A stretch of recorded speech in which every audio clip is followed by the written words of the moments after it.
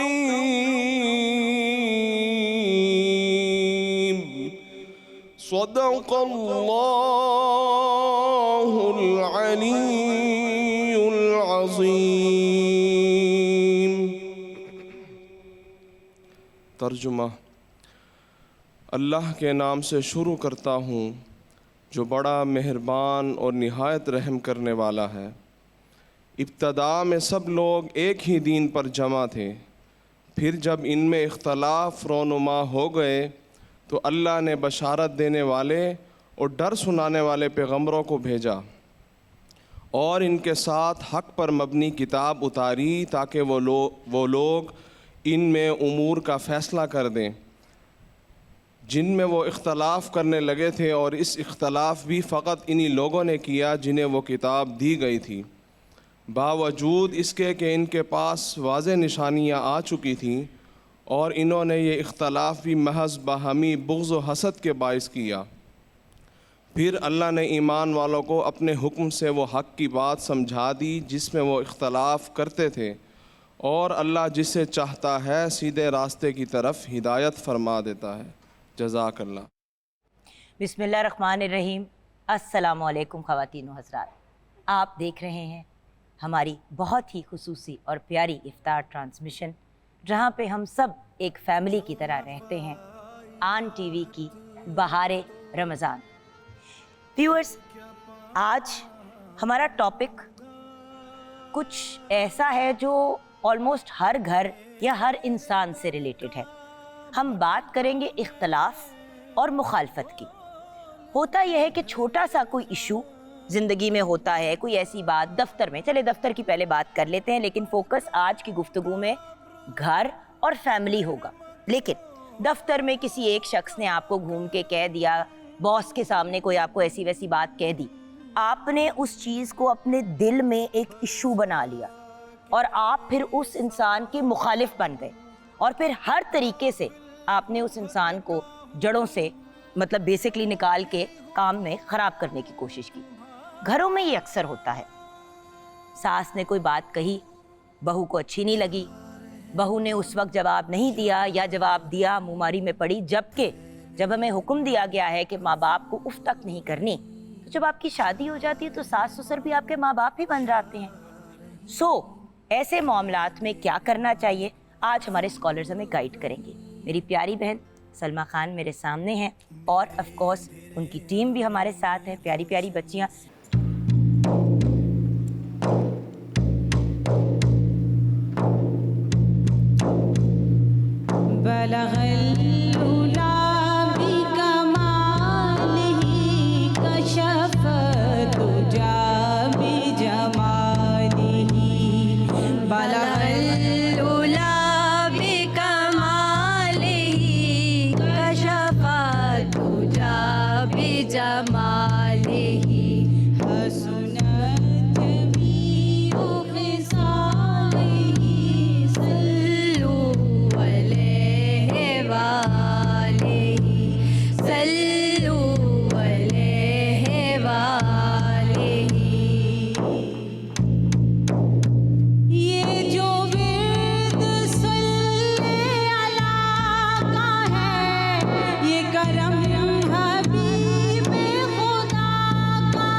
सुभान अल्लाह, सुभान अल्लाह, जज़ाकल्लाह। बहुत खूबसूरत माशाअल्लाह एज़ ऑलवेज़। व्यूअर्स, जैसे कि आप जानते हैं हमारी ट्रांसमिशन का एक बहुत इम्पॉर्टेंट हिस्सा है कि हम अपने टॉपिक पे डिटेल डिस्कशन करते हैं और गाइडेंस लेते हैं अपने स्कॉलर्स से।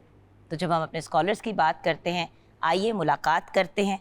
सबसे पहले हमारे बहुत ही प्यारे भाई अलामा हसन रज़ा बाकिर, इंस्टीट्यूट मिनहाजुल हुसैन। अस्सलाम वालेकुम भैया। वालेकुम अस्सलाम व रहमतुल्लाह। आपकी ही तरह एक और मारूफ आलिम दीन हमारे प्यारे भाई और साथ साथ कॉलम निगार एंड राइटर अलामा मोहम्मद उसैदुर रहमान। अस्सलाम वालेकुम। वालेकुम अस्सलाम व रहमतुल्लाहि बरकातुहू। अपने प्यारे भाइयों से मुलाकात करके वैसे ही इंसान में एनर्जी आ जाती है। तो सबसे पहले मैं ये जानना चाहूँगी कि इख्तलाफ और मुखालफत, इनमें डिफरेंस क्या है? जस्ट एक जनरल उसके ऊपर, फिर स्पेसिफिक रिश्तों की तरफ आऊँगी। जी अल्लाह। देखें जुगन, इसमें मसला ये है कि अल्लाह ताला ने जो इंसान पैदा किया, अभी अरबों लोग हैं, इंसान हैं, फ़िक्र व नज़र के एतबार से और इस तरह नज़रियात के एतबार से सारी जो इंसानियत है वो मुख्तलिफ है। एक घर में अगर दो भाई हैं, उनकी सोच मुख्तलिफ है। इख्तलाफ का मतलब ये है कि सोच मुख्तलिफ हो, उनका जो शऊर है वो मुख्तलिफ हो। फॉर एग्जाम्पल डिफरेंस ऑफ जी, ओपिनियन। मिसाल के तौर पे देखें, मैं आपको अर्ज़ करता हूँ कि अल्लाह ताला ने अपने नबियों और पैगम्बरों को पैदा किया, तो हज़रत दाऊद अलैहिस्सलाम, हज़रत सुलेमान अलैहिस्सलाम, उनमें भी आपस में इख्तलाफ है। इख्तलाफ का मतलब क्या है? सोच का मुख्तलिफ होना। बिल्कुल। कि ये मैं बात कह रहा हूँ, ये मेरी बात जो दुरुस्त है और ये मेरे एतबार से दुरुस्त है, लेकिन जो दूसरा है वो कह रहा है कि ये जो मैं बात कर रहा हूँ ये दुरुस्त है। ये तो है इख्तलाफ।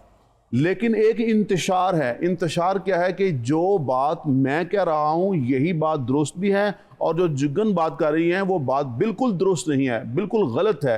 मुआशरे के अंदर जो इख्तलाफ है, सोच का मुख्तलिफ होना, ये कोई बड़ी बात नहीं है, बल्कि ये तो एक अच्छी चीज है, नहीं, इसको क्योंकि इसी से तो सोसाइटी में रंग आते हैं। बहन, इसको शरीयत में रहमत कहा गया कि इख्तलाफ रहमत है।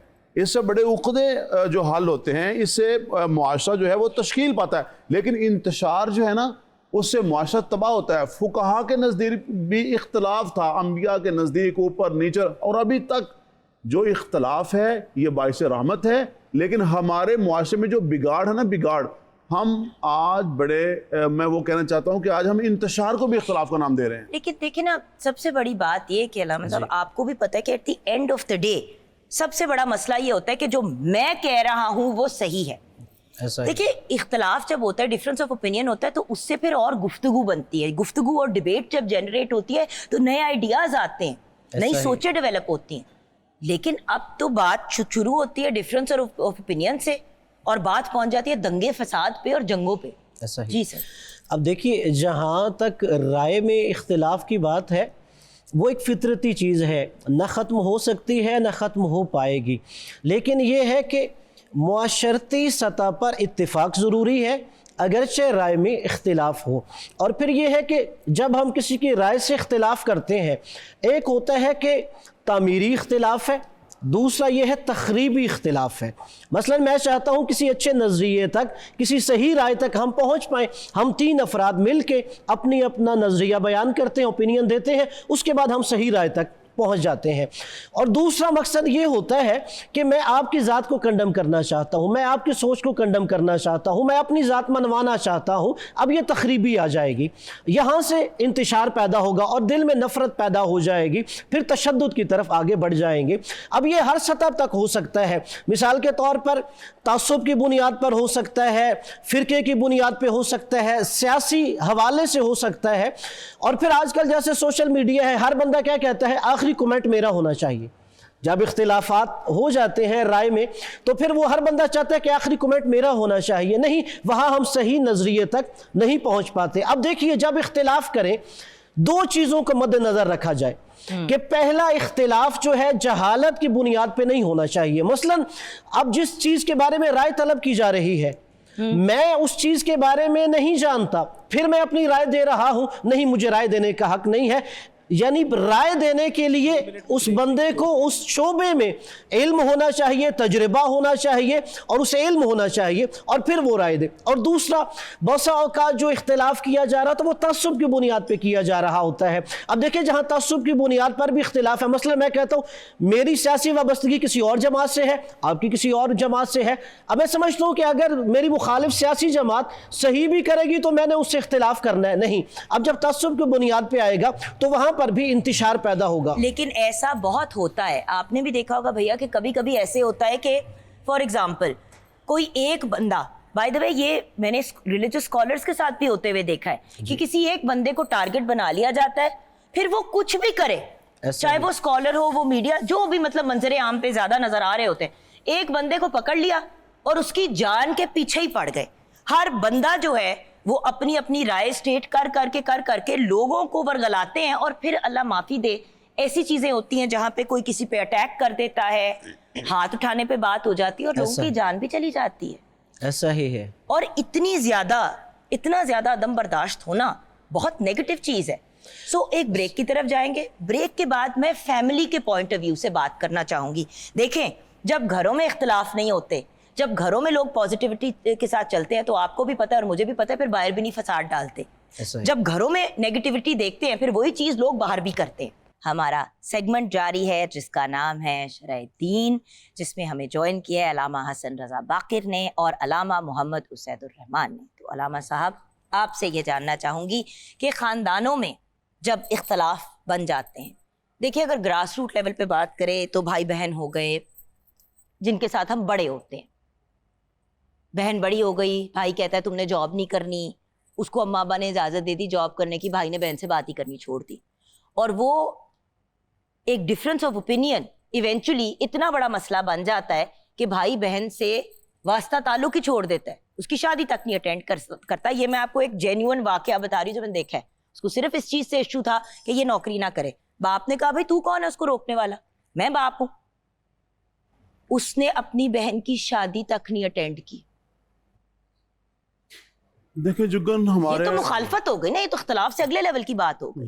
जी। देखिए जुगन, मैं अर्ज करता हूँ कि हुजूर नबी करीम सल्लल्लाहु अलैहि वसल्लम जिस माहौल में तशरीफ़ लाए, उस मुआशरे के अंदर भी ये तमाम समाजी जो बुराइयाँ थी, मुआशरती बुराइयाँ मौजूद थी, लेकिन हुजूर सल्लल्लाहु अलैहि वसल्लम ने उन तमाम बुराइयों का खात्मा अखलाकियात के साथ किया, उसवे हसना पेश किया। आज हमारे यहाँ भी जो तासुब है, जो नफ़रत है, जो शिद्दत है ख़ानदानों की, वो इस वजह से है कि हम आज लाइलम हैं।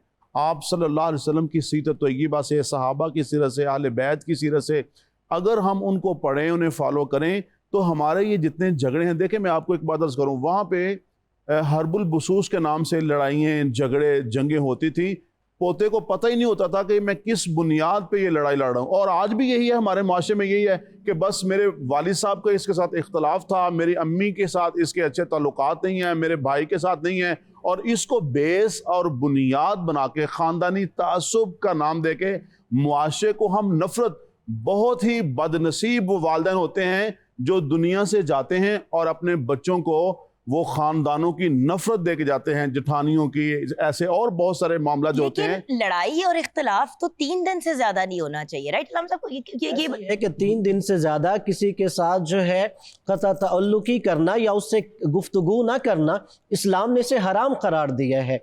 लिहाजा अगर किसी से हमारा इख्तलाफ के बाद फिर आगे भी बात बढ़ जाए तो हमें 3 दिन से ज्यादा कता ताल्लुकी की ममानियत है। भाई देखिए, जो अपने सगों के नहीं है वो बेगानों के क्या होंगे? अगर किसी बेतुकी, भाई चले बड़ी कोई इंपॉर्टेंट बात पे भी आपकी इख्तलाफ राय है, तो भाई हर बंदे ने अपनी कब्र में जाना है, आप लड़ाइयों और फड्डों की तरफ क्यों जा रहे हैं? अच्छा, ससुरालों में ये बहुत ज्यादा होता है भैया। अब देखिए यहाँ पर मैं ये अर्ज करूंगा, जैसे आपने कहा कि फैमिली सिस्टम है, घर के अंदर जब इख्तिलाफ राय हो जाए, पहला तो ज़रूरी ये है कि कोई भी काम करने से पहले मुशावरत की जाए, क्योंकि घर एक छोटी सी रियासत की मानद होती है और हर एक उस रियासत का हिस्सा होता है। डिक्टेटरशिप घर में नहीं होनी चाहिए। अगर डिक्टेटरशिप होगी कि मसलन मैं कह दूं कि जो मैंने बात कह दी वो हरफ आखिर है, बाकी किसी की राय की अहमियत नहीं, वहां पे मामलात खराब होते हैं। और दूसरी चीज, हर एक को अपनी हदबंदी का पता हो। मसलन जैसे आपने कहा कि घर में बाप मौजूद है, तो क्या बहन को जॉब करने के लिए, तालीम के लिए, किसी और मामले के लिए भाई की इजाजत जरूरी है या बाप की इजाजत जरूरी है? जब बाप ने इजाजत दे दी तो वहां पर शरी हवाले से भी और मुआशी मुआशरती एतबार से भी भाई की राय की अहमियत नहीं है। इसी तरह अगर बीवी और शौहर है, अगर बीवी को शौहर ने काम की इजाजत दे दी है और वहां पे सास या ससुर को इतराज है, तो सास ससुर की राय की अहमियत नहीं है शरी हवाले से और मुआशरती एतबार से। अलामा साहब देखिए, साथ भी तो लेके चलना है ना। अब फॉर एग्जाम्पल, अब मुझे यहाँ पे गाइड करें, बल्कि हमारे व्यूअर्स को गाइड करें। सास ससुर ने कहा कि भाई हमें नहीं अच्छा लगता कि बच्ची काम करे, शौहर ने कहा मुझे कोई प्रॉब्लम नहीं है, रहना एक घर में ही है, आप क्या करें? बाज हमारे ऐसे, देखिए सास अगर नाराज है तो नाराज है, जिस तरह माएं जब नाराज हो जाती हैं तो आपको पता है नहीं बात करती। मैं तो सास और माँ को एक ही कंसीडर करती हूँ। इसमें मैं एक बात अर्ज करूंगा, वो ये है कि बाज दफा जो खामंद है, एक तरफ उसकी अपनी मिसेज है और दूसरी तरफ उसकी माँ है, वो बेचारा पुलसरात के ऊपर खड़ा हुआ है कि अब वो क्या करे। अगर वो बीवी की बात करेगा तो कहेंगे कि देखो जी ये माँ का गुस्ताख है, अगर वो माँ की बात करेगा तो वो बीवी की हक तलफी हो रही है। अच्छा, हमारे माशरे में ये बड़ी बात है कि जी ये बड़े ने बात कर दी। हो सकता है जो छोटे की बात है, जो छोटे की राय है, वो बेहतर हो मुआशरती एतबार से, तो छोटे और बड़े को नहीं देखना चाहिए, बात ये देख, उस लॉजिक को, उस राय को देखना चाहिए कि ये बात दुरुस्त क्या है। और यहाँ पे क्या होता है कि जब वालिदैन बैठ के बच्चों के सामने बातें करते हैं, बाप जब भी बैठेगा तो वो बच्चों के मामू की बात करेगा, और बीवी जब भी माँ बैठेगी तो वो फूफियों के बारे में बात चाचाओं की करेगी। बात करेगी, चाचियों की, फुप्पों की बात करेगी। बीवी जब बैठ के बच्चों के सामने बच्चों के जो अपना चाचू हैं, चाचियां हैं, फुप्पो हैं, फूफा हैं, उनके खिलाफ बातें करेंगी, तो वो जो बच्चा है जब ये सुन रहे बार बार सुनेगा, आखिर एक वक्त आएगा उसका जहन ये पक जाएगा, और फिर वो माशरती जो नफरत है, जो खानदानों के एक नफरत तासुब है, वो फैलेगी, माशरे में बिगाड़ आएगा। तो ये मोहब्बतें जो हैं वो देनी चाहिए बच्चों को, और जितनी नफरतें हैं, शिद्दतें हैं, जो हमारे आपस में जो इख्तलाफात हो जाते हैं, उनको बुलाना चाहिए, उनको दूर करना चाहिए। अला कुल्लुकुम राइन व कुल्लुकुम मसऊलुन अन रइयतिही, हुजूर नबी करीम सल्लल्लाहु अलैहि वसल्लम ने फरमाया, तुम में हर शख्स जो है वो निगहबान है, वो हुक्मरान है, उससे उसकी राया के बारे में सवाल किया जाएगा। बाप से क़यामत को पूछा जाएगा कि बच्चों को खानदान की नफरत दी थी या मोहब्बत दी थी, ये सवाल किया जाएगा।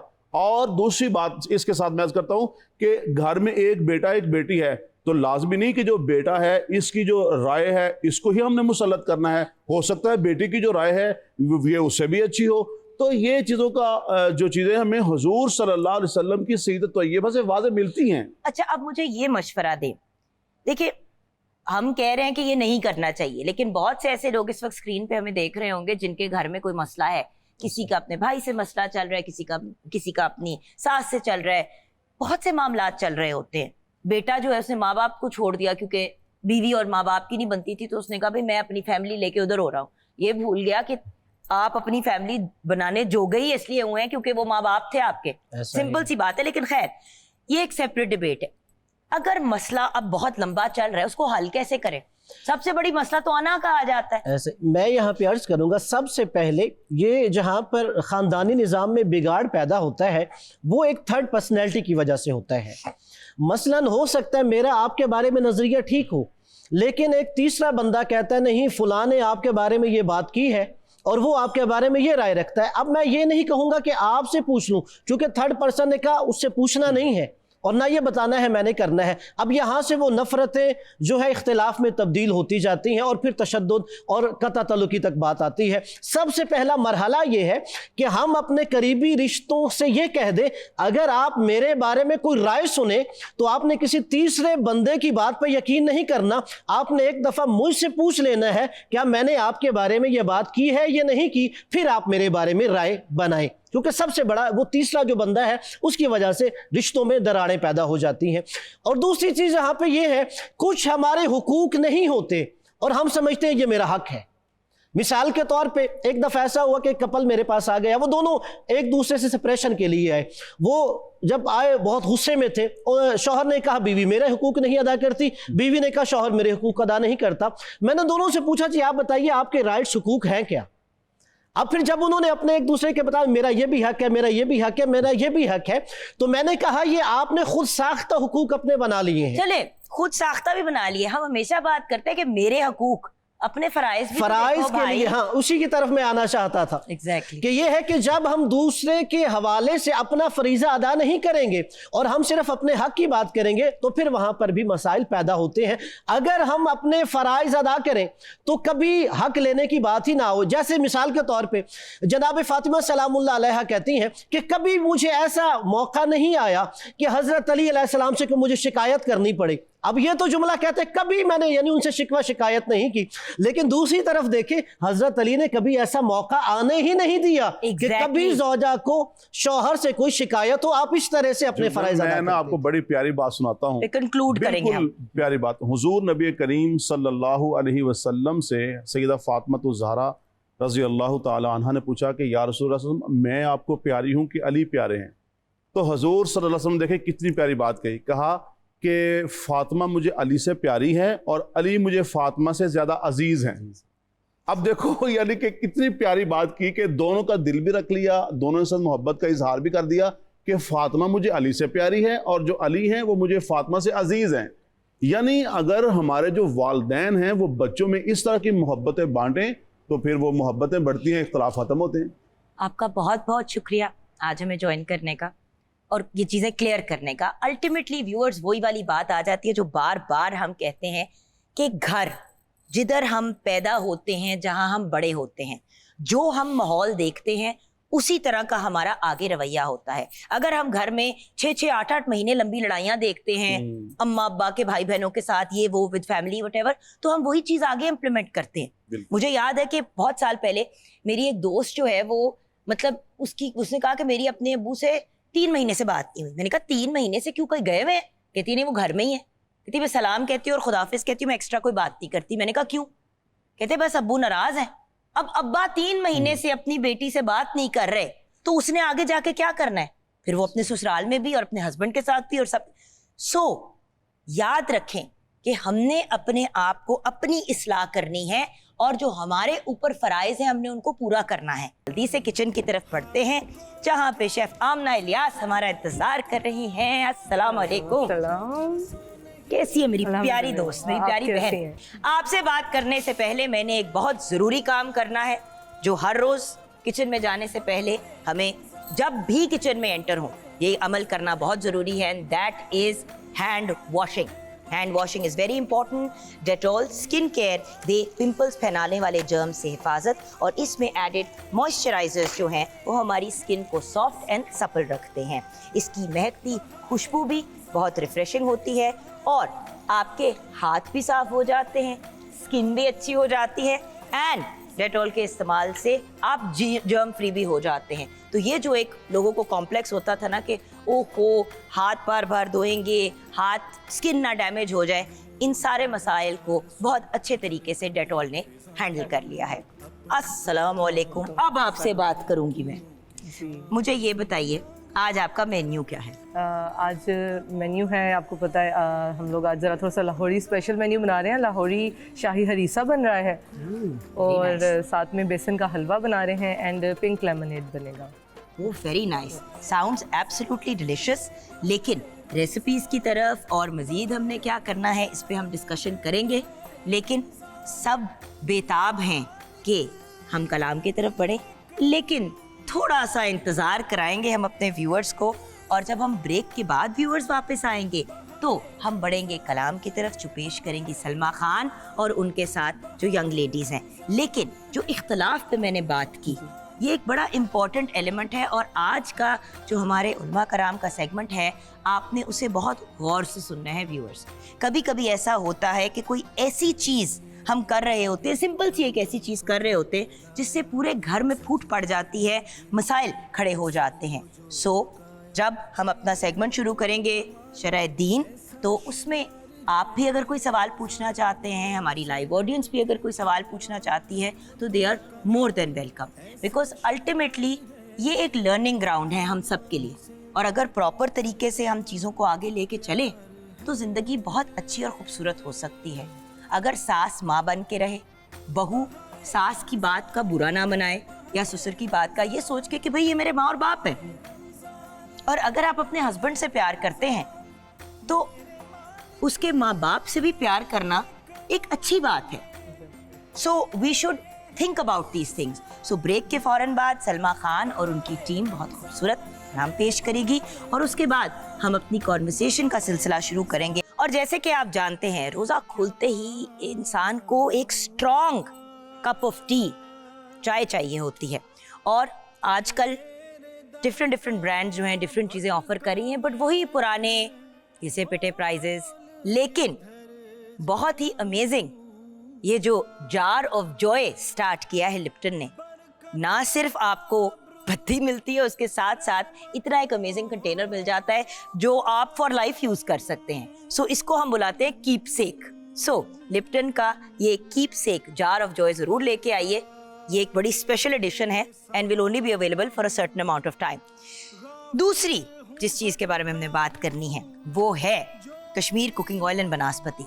लेकिन ये बताइए कि हमने अभी ये कश्मीर कुकिंग ऑयल को हीट क्यों किया है? कश्मीर कुकिंग ऑयल को हम लोगों ने इसलिए हीट कर लिया है, आपको बताया कि हम लोग हरीसा बना रहे हैं, तो अब इसके लिए जो आपको पता है कि कबाब फ्राई होते हैं, तो ये हमने बना के रख लिए थे। अब हम इनको इसमें फ्राई कर लेंगे और उसके बाद इसमें स्पिनच ऐड करेंगे। उसका इसके ऊपर जो तड़का लगता है जी, वो बॉयल की हुई है, उसका तड़का लगेगा इसके ऊपर, वो भी हम लोग कश्मीर कुकिंग ऑयल में लगाएंगे, तो फिर इसका एक जो फ्लेवर है वो आप देखिए कितना इनहेंस हो जाएगा। सही, तो हरीसा बेसिकली जी हरीसा बना रहे हैं। हाँ जी। इसकी जो ब्रीफिंग मैं आपको बिल्कुल एक क्विकली दे देती हूँ। इसमें आपको पता है गंदम बेसिक एक इसकी बेस होती है, और साथ में जो हरी मूंग दाल होती है वो ये दोनों चीज़ें ग्रीन ग्रीन कलर आ रहा है। हरीसा में ये बेस होती है, और साथ में राइस, और इन चीज़ों को आप बॉईल कर लेंगे सेपरेटली और ग्राइंड कर लें। अगर आप नहीं तो फिर आप इसको घोट लेते हैं वो कर लें। एंड देन चिकन मीट आप जो भी लेना चाहें, बीफ या जिस तरह भी, तो आप वो ले लें। एंड देन उसके अंदर उसको हम लोग अलग से बॉईल कर लेंगे, श्रेड कर लेंगे, और फिर इन दोनों को हमने अच्छे से जो स्पाइसेस ऐड करके खूब कुक कर लिया। ये देखिए आपके सामने इसकी कंसिस्टेंसी आ गई है।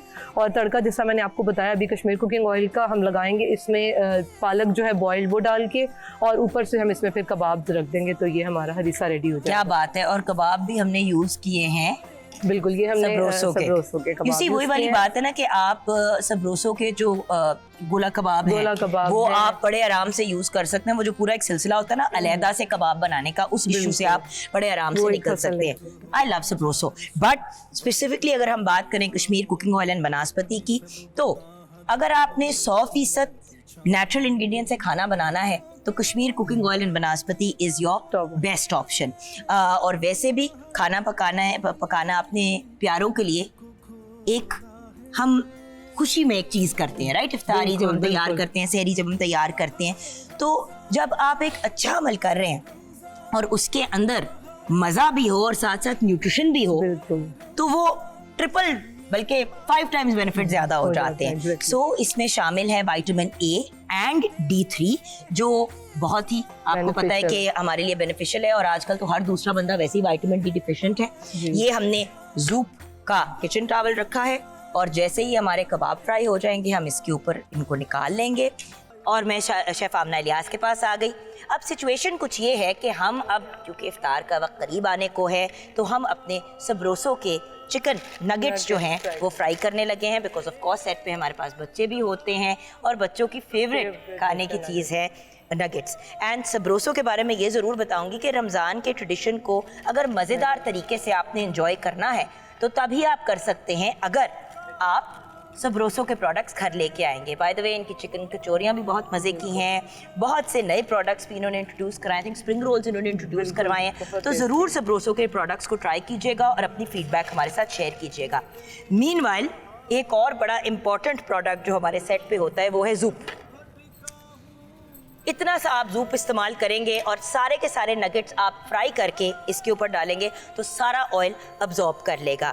क्योंकि ज़ूप एक ऐसी ब्रिलियंट किचन टॉवल की ब्रांड है कि गिल्ट फ्री आप चीज़ें खा सकते हैं, बिकॉज जब आप इसको इस्तेमाल करते हैं तो ये अब्जॉर्ब कर जाता है ना सारे ऑयल, सारा oil extra. So zoop is your best friend if you enjoy cooking. Plus एक और ऐसा प्रोडक्ट जो मेरा आपका सबका फेवरेट है, दैट इज़ करशी जामे शीरी। रमज़ानुल मुबारक में जामे शीरी के बगैर ना इफ्तार का मज़ा आता है और हमारे घर में तो सहरी का भी मज़ा नहीं आता। क्यों? क्योंकि सुबह सुबह जब स्पेशली जब बच्चे रोज़े रख रहे होते हैं तो एक दफ़ा मैं दूध में शरबत इलायची बादाम पिस्ते वगैरह के साथ खजूर के साथ ग्राइंड करके उनको पिला देती हूँ, या दूध जामे शीरी पिला देती हूँ, जो बचपन से हम सबका फेवरेट है। सो जामे शीरी का इंतखाब करें जो 100% खालिस सरकियात से तैयार किया जाता है और इसमें एक कतरा भी पानी का इस्तेमाल नहीं किया जाता। नगेट्स इतनी देर फ्राई हो रहे हैं, मैंने एक बहुत अच्छी खबर शेयर करनी है अपने व्यूअर्स के साथ। चाइना टाउन लाहौर सब कुछ तैयार। जी बिल्कुल, अब इफ्तारी का टाइम करीब आ रहा है। बिल्कुल, क्या बात है। अच्छा, एक मैं एडिशन कर सकती हूँ? बिल्कुल, ये मैंने पिछले दिनों ट्राई की थी और ये बहुत मजे की थी। ये आपने क्या तैयार किया? ये बेसन का हलवा रेडी है। और बेसन के हलवे पे ट्रस्ट मी, अब आप लोग देख रहे होंगे कि क्या करिए, सीरियसली ये ट्राई कीजिएगा। थोड़ी सी टॉपिंग आप कर दें करशी जामे शीरी की, कसम से जो गंदे गंदे सिरप्स आप जाके मार्केट से खरीदते हैं उससे 1000 गुना बेहतर और बहुत ही मजे की edition and amazing pop of colour. Yes, वो बड़ा एक यूनिक सा उसका फ्लेवर आ जाता है। कलर कटिंग बहुत अच्छी अच्छा, इसको हमने बनाया कैसे है? जी, बेसन का हलवा तो आता है बनाना, बेसन का ये भी बिल्कुल इजी सा इसका मेथड है, मैं आपको बता देती हूँ। बेसन को आपने 1 कप बेसन लिया है मैंने और आधा कप सूजी भी लिया। इनको मैंने भून लेना है घी में। आप इनको अच्छे से भून लें जब तक कि इसमें से अच्छी सी खुशबू आ जाएगी। तब हम इसके अंदर सेपरेट हमने शीरा बना लेना है, चीनी का शीरा बना लेंगे। उसके अंदर फिर हम वो शीरा ऐड कर देंगे, इसको मिक्स करते जाएंगे। मिक्सिंग इसकी आपने ग्रेजुअली करते रहना ताकि लम्प्स ना बने।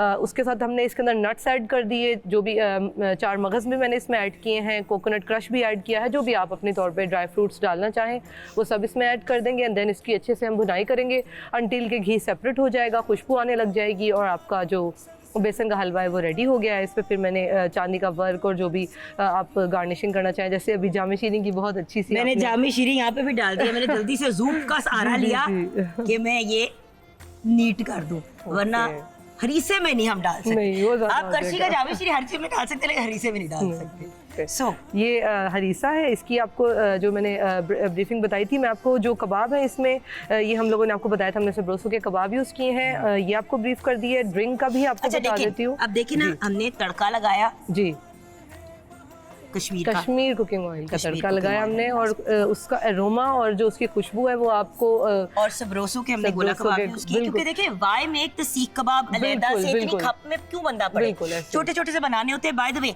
आप इन्हीं कबाब को, अगर आप इनके गोला कबाब को भी 4 पीसेस में कट कर देते हैं बिफोर फ्राइंग, 4 पीसेस में उसको कट कर दें तो आपको वही वाली छोटी वाली शेप मिल जाएगी। मेरे घर में तो कहते हैं कि जी प्रॉपर टेस्ट आना चाहिए वो कबाब एक का। लुक भी होती है ना बिल्कुल। कबाब की, अब और ये देखिए इनकी ना, लुक बड़ी इतनी टेम्पटिंग है। खूबसूरत इसकी प्रेजेंटेशन है, और साथ में लवाजमात वो मस्ट है, इसके बगैर तो इम्पॉसिबल है। साथ से ब्रोसो के नगेट्स भी रेडी हैं अफ्तार के लिए, हमारा जो प्लेटर है। और जो ड्रिंक है उसका मैं आपको बता देती हूँ, ये हमने पिंक लेमनेड बनाया है और इसमें स्ट्रॉबेरी डाली है हमने, मिंट ऐड किया है और जामे शीरी ऐड किया है। इसमें थोड़ा सा लेमन जूस, शुगर अगर आप डालना चाहें वैसे ज़रूरत नहीं होती है ये, और जस्ट इसको ब्लेंड करके और इसमें कोई भी सोडा वाटर आप ऐड कर लें तो ये अफ्तार में बहुत ही टेम्पटिंग है। अच्छा, और अगर आप इसमें करशी जामे शीरी ऐड कर रहे हैं तो मेरी एक रिकमेंडेशन ज़रूर है कि आप कोशिश ये करें कि आप इसके अंदर जो प्लेन सोडा होता है, जी जी जी, जो मीठा नहीं होता, जिस तरह वेरियस डिफरेंट ड्रिंक्स होती हैं जो मार्केट में अवेलेबल होती है, उसमें भी मीठा होता है, और करशी जामे शीरी इज स्वीट इनफ। सो आपने स्ट्रॉबेरीज डाल दी, करशी जामे शीरी डाल दिया, उसके बाद all you need to add is plain soda water, जिसको कार्बोनेटेड वाटर भी कहते हैं। उसमें कोई चीनी विनी की एडिशन ना हो, नहीं होती, वो फिर फ्लेवर बहुत अच्छा इसका बन जाएगा। अच्छा, कोई और ऐसी ड्रिंक जो बड़ी रिफ्रेशिंग हो जो आप रेकमेंड करते हैं? आजकल आपको पता है ऑरेंजेस अवेलेबल हैं, ऑरेंजेस के साथ हम लोग ये सेम कर सकते हैं। पाइनएप्पल आपके पास है, आप इनको कर लें। देन मिंट, आपको पता है रोज़ा रखा होता है तो बहुत अच्छा हमारा, एक तो बॉडी ऑब्वियसली हम लोगों को डिटॉक्स बहुत अच्छा रहता है, तो आप इनको जस्ट ब्लेंड कर लें, पाइनएप्पल ऐड कर लें, ऑरेंजेस ऐड कर लें। अगर आपको एप्पल पसंद है, क्योंकि एप्पल का भी एक आजकल ड्रिंक आया है, देन क्रश करके आप एप्पल ऐड कर लें, फ्रेश एप्पल्स अवेलेबल हैं, तो उसके अंदर आप वो कहते हैं ना कि जस्ट सोडा वाटर डालें, आपकी अपनी चॉइस पे है, मगर इट बिकम वेरी रिफ्रेशिंग। अफ्तार में आपको पता है ऐसी ड्रिंक्स को बड़ी ज़्यादा क्रेविंग्स होती है कि इस तरह की ड्रिंक्स कुछ हमें अवेलेबल हो। बिल्कुल। So the point is, at the end of the day आपने अपनी एनर्जी को अप रखना है, अपने आप को। देखिए, इफ्तार के वक्त अगर आपके दस्तरखान पे ये चीज़ें हैं तो आपको मजीद और किसी चीज़ की ज़रूरत नहीं है। और कॉन्स्टेंटली पकौड़ों की तरफ जो हमारा रुझान होता है, यू नो, पकौड़े भी हफ्ते में 1 दफ़ा या 2 दफ़ा हफ्ते में आपको मिले तो वो ज़्यादा मजे के लगते हैं। जब आप डेली कोई चीज खाते हैं तो इसीलिए तो फिर सारा साल बंदा बाकी पकौड़े नहीं लेते ही नहीं है। टू बी वेरी ऑनेस्ट, मुझे आप दिन रात दोपहर शाम नींद में भी पकौड़ा मेरी नाक के पास है, पालक वाला, मुझे पूरा पता होता है। ना करे, इफ्तारी का टाइम नहीं हुआ। मैं इसीलिए तो आपको तैयार कर रही हूँ। बहुत ही खूबसूरत कवाली सुनते हुए हम ब्रेक में गए। ब्रेक के बाद जब वापस आए तो एक खूबसूरत पर्सनैलिटी हमारे सामने है, मेरी बहुत ही प्यारी दोस्त, मेरी छोटी बहन, मेरी बहुत ही लाडली मायरा खान हमारे साथ हैं, जो एक बेहतरीन एक्टर हैं, बेहतरीन होस्ट हैं and model in her own right. So absolutely gorgeous. अस्सलाम वालेकुम। वालेकुम अस्सलाम। और इतने ज़बरदस्त इंट्रोडक्शन के लिए सबसे बड़ी बात है जुगर ने कहा मेरी छोटी बहन। मतलब ये ऐसी बात है कि आजकल जो लड़की है वो पहले कॉम्प्लेक्स ज़्यादा होती है कि मैं छोटी बड़ी, लाइक वो वाला चीज़ है। आपने तो कह ही दिया इंडस्ट्री के अंदर, अब मैं अपनी उम्र कम करने के लिए कह दूं, हाँ जी बस एक जुग में है, शायद मेरे से थोड़ी सी बड़ी है। ये मसले नहीं है ना जिंदगी में। हाँ। माशाल्लाह एक जिंदगी जी है। बिल्कुल बिल्कुल, एक जिंदगी जी है। जब आप अपनी उम्र कम करते हैं तो आप अपनी जिंदगी के हिस्से कम कर रहे होते हैं। बिल्कुल, आपको प्राउड फील करना चाहिए कि आपने इतना सारा सफर तय किया और आप यहाँ तक पहुँचे। और माशाल्लाह जो आप शो कंडक्ट कर रही हैं उसके लिए आपको बहुत बहुत मुबारकबाद। और सबसे पहले तो मैं आन टीवी को मुबारकबाद दूंगी। मेरी फर्स्ट अपीयरेंस है यहाँ पे आपके शो के थ्रू, और बड़ा ही ज़बरदस्त सेट लगा हुआ है, पूरी टीम ही अपनी ही लग रही है सारी, और अच्छा लग रहा है। बात ये कि आन टीवी की सबसे प्यारी बात ये है कि अपनायत बहुत है, आपको ओन करते हैं और आपको बड़े मोहब्बत से लेके चलते हैं। I was very nervous as well, but Allah का शुक्र है वेरी वेरी गुड एक्सपीरियंस। आपको क्या जरूरत है नर्वस होने की? आप माशाल्लाह आप छाई हुई हैं। आप जो भी बोले आपके जो अल्फाज है वो मोती की तरह झड़ते हमारे हैं। एक रिश्तेदार थे जो अक्सर वो कहा करती थी, उनको कहते थे क्या हो रहा है आपको, क्यों आप घबरा रही हैं? तो कहती थी मेरे सर में नर्वस हो रहा है। सर में नर्वस तो कभी कभी सर में नर्वस भी होता है। लेकिन खैर ये बताओ कि रोजे कैसे जा रहे हैं? रोजे अल्हम्दुलिल्लाह बहुत जबरदस्त जा रहे हैं या एंजॉय कर रही हैं? एंजॉय कर रहे हैं भाई। ये बाबरकत महीना हम लोग बहुत लकी हैं कि हमें मिलता है और हम रोज़े रखते हैं, वरना बहुत सारे ऐसे लोग हैं जो कई वजूहात की बिना पर रोज़े नहीं रख पाते। तो अल्लाह का शुक्र बीमारियां है। 100 चीजें, और उसके अलावा जब आपको एक वक्त की रोटी नहीं नसीब हो रही तो आपको जिस टाइम भी फिर खाना मिलता है आप उसी हिसाब से चलते हो। बिल्कुल। सो बहुत से ऐसे लोग हैं जो रोजे रख ही नहीं पा रहे।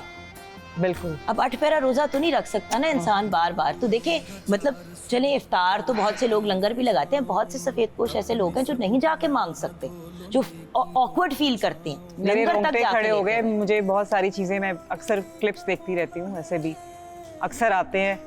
बाकी यू आर राइट कि जो कुछ ऐसे भी लोग हैं जिनके पास सहरी के लिए भी कुछ नहीं होता, इफ्तारी के लिए भी कुछ नहीं होता, और लेकिन होता फिर पता भी है क्या? अल्लाह का शुक्र अदा करते हैं। अल्लाह का शुक्र अदा करते हैं, और जिनके पास सब कुछ है उनके अंदर ना शुक्री का आंसर खत्म ही नहीं होता। और हम लोग ऐसे, हम इतने डिमांडिंग होते हैं, हमें ये चाहिए वो चाहिए। इफ्तारी पे अगर पकौड़े नहीं होंगे तो हम इफ्तार नहीं करेंगे, सहरी में पराठे नहीं होंगे तो हम रोज़ा नहीं रखेंगे। लाइक इस तरह की हम लोग फरमाइशें करते हैं। तो वी आर वेरी हम ना शुक्र है। एक आंखों देखी बात आपको बताती हूँ मैं। कुछ काफ़ी साल पुरानी बात है एक्चुअली। मैं किसी ने इफ्तारी पे बुलाया, अच्छे वक्त थे जब इफ्तारी कहीं पे खाने का मौका मिल जाता था। अब तो ट्रांसमिशंस होती हैं, बिल्कुल। बंदा बिजी होता है तो नहीं आप जा कर सकते। तो खैर इफ्तारी पे मैं किसी के घर गई तो वहाँ पे उनका जो बेटा था वो कोई 16 साल का था। उसने ना प्रॉपर टेंट्रम थ्रो किया, वो रोज़ा ही अच्छा। ना खोले कि भाई मैंने कहा था कि मुझे फ्रूट चाट और पकौड़े चाहिए। अच्छा। दस्तरखान सजा पड़ा है, सजा पड़ा और बहुत कुछ माशाल्लाह टेबल पे था, लेकिन पकौड़े नहीं थे, फ्रूट चाट नहीं थी। उस बच्चे ने रोजा ही नहीं खोला। मैंने कहा चलो ऐसे बच्चे होते हैं, ऐसे भी होते हैं। वो एक अच्छा, उधर से मैं उठी, मैंने कहा क्योंकि इफ्तार की थी तो मैं हाथ धोना चाह रही थी, तो मैं किचन में उनके चली गई। मैंने कहा वहीं पे सिंक में धो लेती हूँ।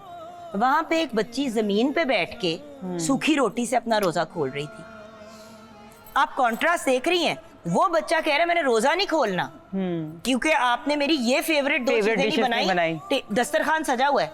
वो बच्ची बेचारी चुप करके कोने में जमीन पे बैठ के सूखी रोटी से रोजा खोल रही है। मेरा दिल इतना खराब हुआ, मैंने कहा मेरा सुन के हो रहा है, लाइक मुझे रोना आ रहा है। नहीं तो मैं आई गॉट वेरी अपसेट। मैंने खैर उस वक्त तो कुछ नहीं कहा क्योंकि लोग काफी थे। बाद में मैंने कॉल करके बात की, फिर हमारी थोड़ी मुंहमारी हो गई मेरी दोस्त और मेरी, फिर हमने फिर एक्चुअली ताल्लुक ही हमारा खत्म हो गया इसकी वजह से। देखिए आप मेरे साथ अच्छे से चल रहे हैं, लेकिन आपके घर में जो लोग काम कर रहे हैं आप उनको इतनी बुरी तरह ट्रीट कर रहे हैं, फायदा क्या है मेरा? जो बंदा घर में रहने वालों के साथ ऐसा सलूक करता है, मेरे साथ तो वो क्या सिंसियर होगा? बिल्कुल नहीं आपके घर के फर्द है। बिल्कुल बिल्कुल। आप देखिए ना, अक्सर हम लोग देखते हैं इफ्तारियों पे जाते हैं, मेड्स होती हैं, बच्चे पकड़े होते हैं साथ। आपने बच्चे कभी वो पकड़े देखा होते है कि उनको ऐसे बिठाया होता है और खुद खा रहे होते हैं और उनको एक निवाला तक नहीं बिठाया ऑफर क्या करते होता हैं? है, किचन में भाग रही होती हैं बच्चियां, आगे पीछे काम कर रही होती है और रोजा उनका इसी तरह खुल जाता है। घर वाले सारे बैठे हुए हैं, कोई खुद नहीं उठ के काम कर रहा। बाहर भी इवन जब बच्चों के साथ लेके जाते हैं, एज अ नैनी रखा हुआ है, नुक्कड़ पे तो उसको बिठाया हुआ होता है। दूर बिठाया हुआ है, लेकिन वो बेचारी देख रही होगी क्या खा रेस्टोरेंट रहे वाले तरस खा के चीजें देनी शुरू कर देते हैं। हैं। उफ, उफ। भाई मेरा पॉइंट बड़ा सिंपल है, आपने अपने साथ अपने घर के किसी स्टाफ के मेंबर को लेके जाना है, या तो उसको खिलाएं साथ अपने बिठा के रिस्पेक्ट के साथ, नहीं खिलाना तो ना लेके जाए, मतलब घर छोड़ दे उसको। आप 15 लोगों के टेबल पे बैठे हुए हैं, सारे खा पी रहे हैं और एक बंदे के लिए खाने के आपके पास खाना खिलाने के पैसे नहीं है। ये किस किस्म की इंसानियत है? और ऊपर से छोटी छोटी बच्चियां रखी होती हैं जॉब के लिए, मुझे तो ये समझ नहीं 12 आती। 13 साल की। एक 12 साल की बच्ची क्यों आपका 4 साल का 6 साल का बच्चा संभाले? नहीं, वो वो खुद तो बच्ची खुद है। बेचारी खुद बच्ची है, उसे क्या पता है कि बच्चे को कैसे पकड़ना है? वो उसे आपके खुद भी बच्चे को चॉकलेट खिला रही है और उसको पानी तक का घूंट नहीं कोई पूछ रहा। उसकी अपनी चॉकलेट खाने की उम्र है अभी।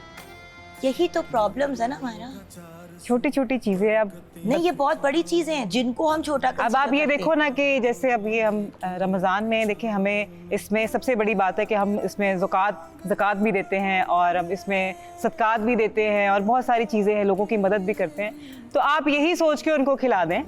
अगर आपके पास आपका इतना बड़ा दिल नहीं है कि आप उनको एक्स्ट्रा खिला सके, तो आप यही सोच के कर दें कि मैं अल्लाह की रज़ा के लिए कर रहा हूँ, ये कर रही हूँ। But what I don't understand is कि आप इतने साहिबे हैसियत हैं कि आप घर में स्टाफ रख सकते हैं, लेकिन आप इतने साहिबे हैसियत नहीं है कि आप उनको खिला सकते।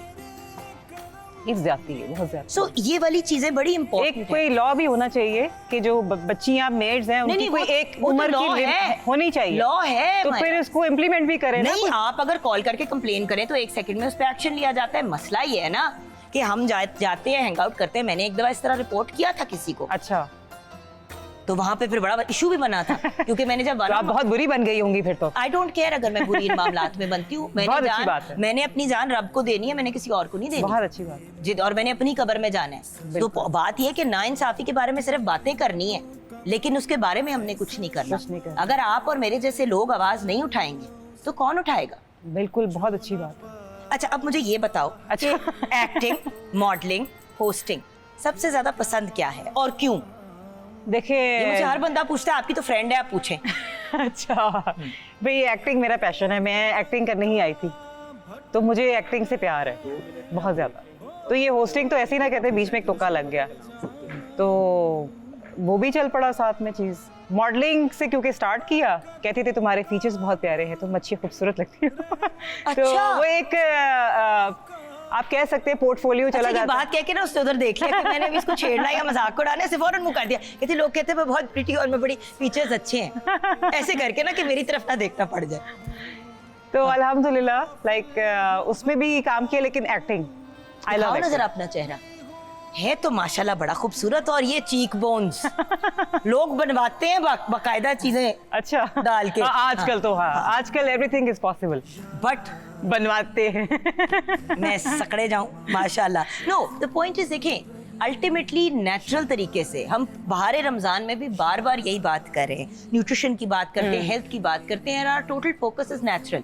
नेचुरली अगर हम अपना ख्याल रखेंगे तो हमें आर्टिफिशियल चीज करने की जरूरत ही नहीं पड़ेगी। आप देखिए ना कि गोरे वो ऑर्गेनिक चीजों की तरफ जा रहे हैं। बिल्कुल। अब हम लोग भी इधर भी मैं देखती हूँ वो प्रोडक्ट्स जो दूसरी होती है उनसे ज्यादा महंगी मिलती हैं, क्योंकि ये ऑर्गेनिक है और ये है। तो ये आई थिंक इस चीज को ज्यादा, हम तो मुल्क की ऑर्गेनिक है, हम तो हैं देसी लोग। ये सारी ऑर्गेनिक, लेकिन हम वो कहते हैं ना, वो दूसरों को फॉलो करने के चक्कर में वो अपना जो असल रंग है वो भी खो देते हैं, वो खोते जा रहे हैं। तो इस चीज को थोड़ा सा मानना चाहिए और समझना चाहिए कि हमारा असल यही है, और इसी को साथ लेकर हम जितना चलेंगे हमारी उतनी ही मकबूलियत होगी, उतनी ही हम बेहतर से बेहतर होते जाएंगे। 100%।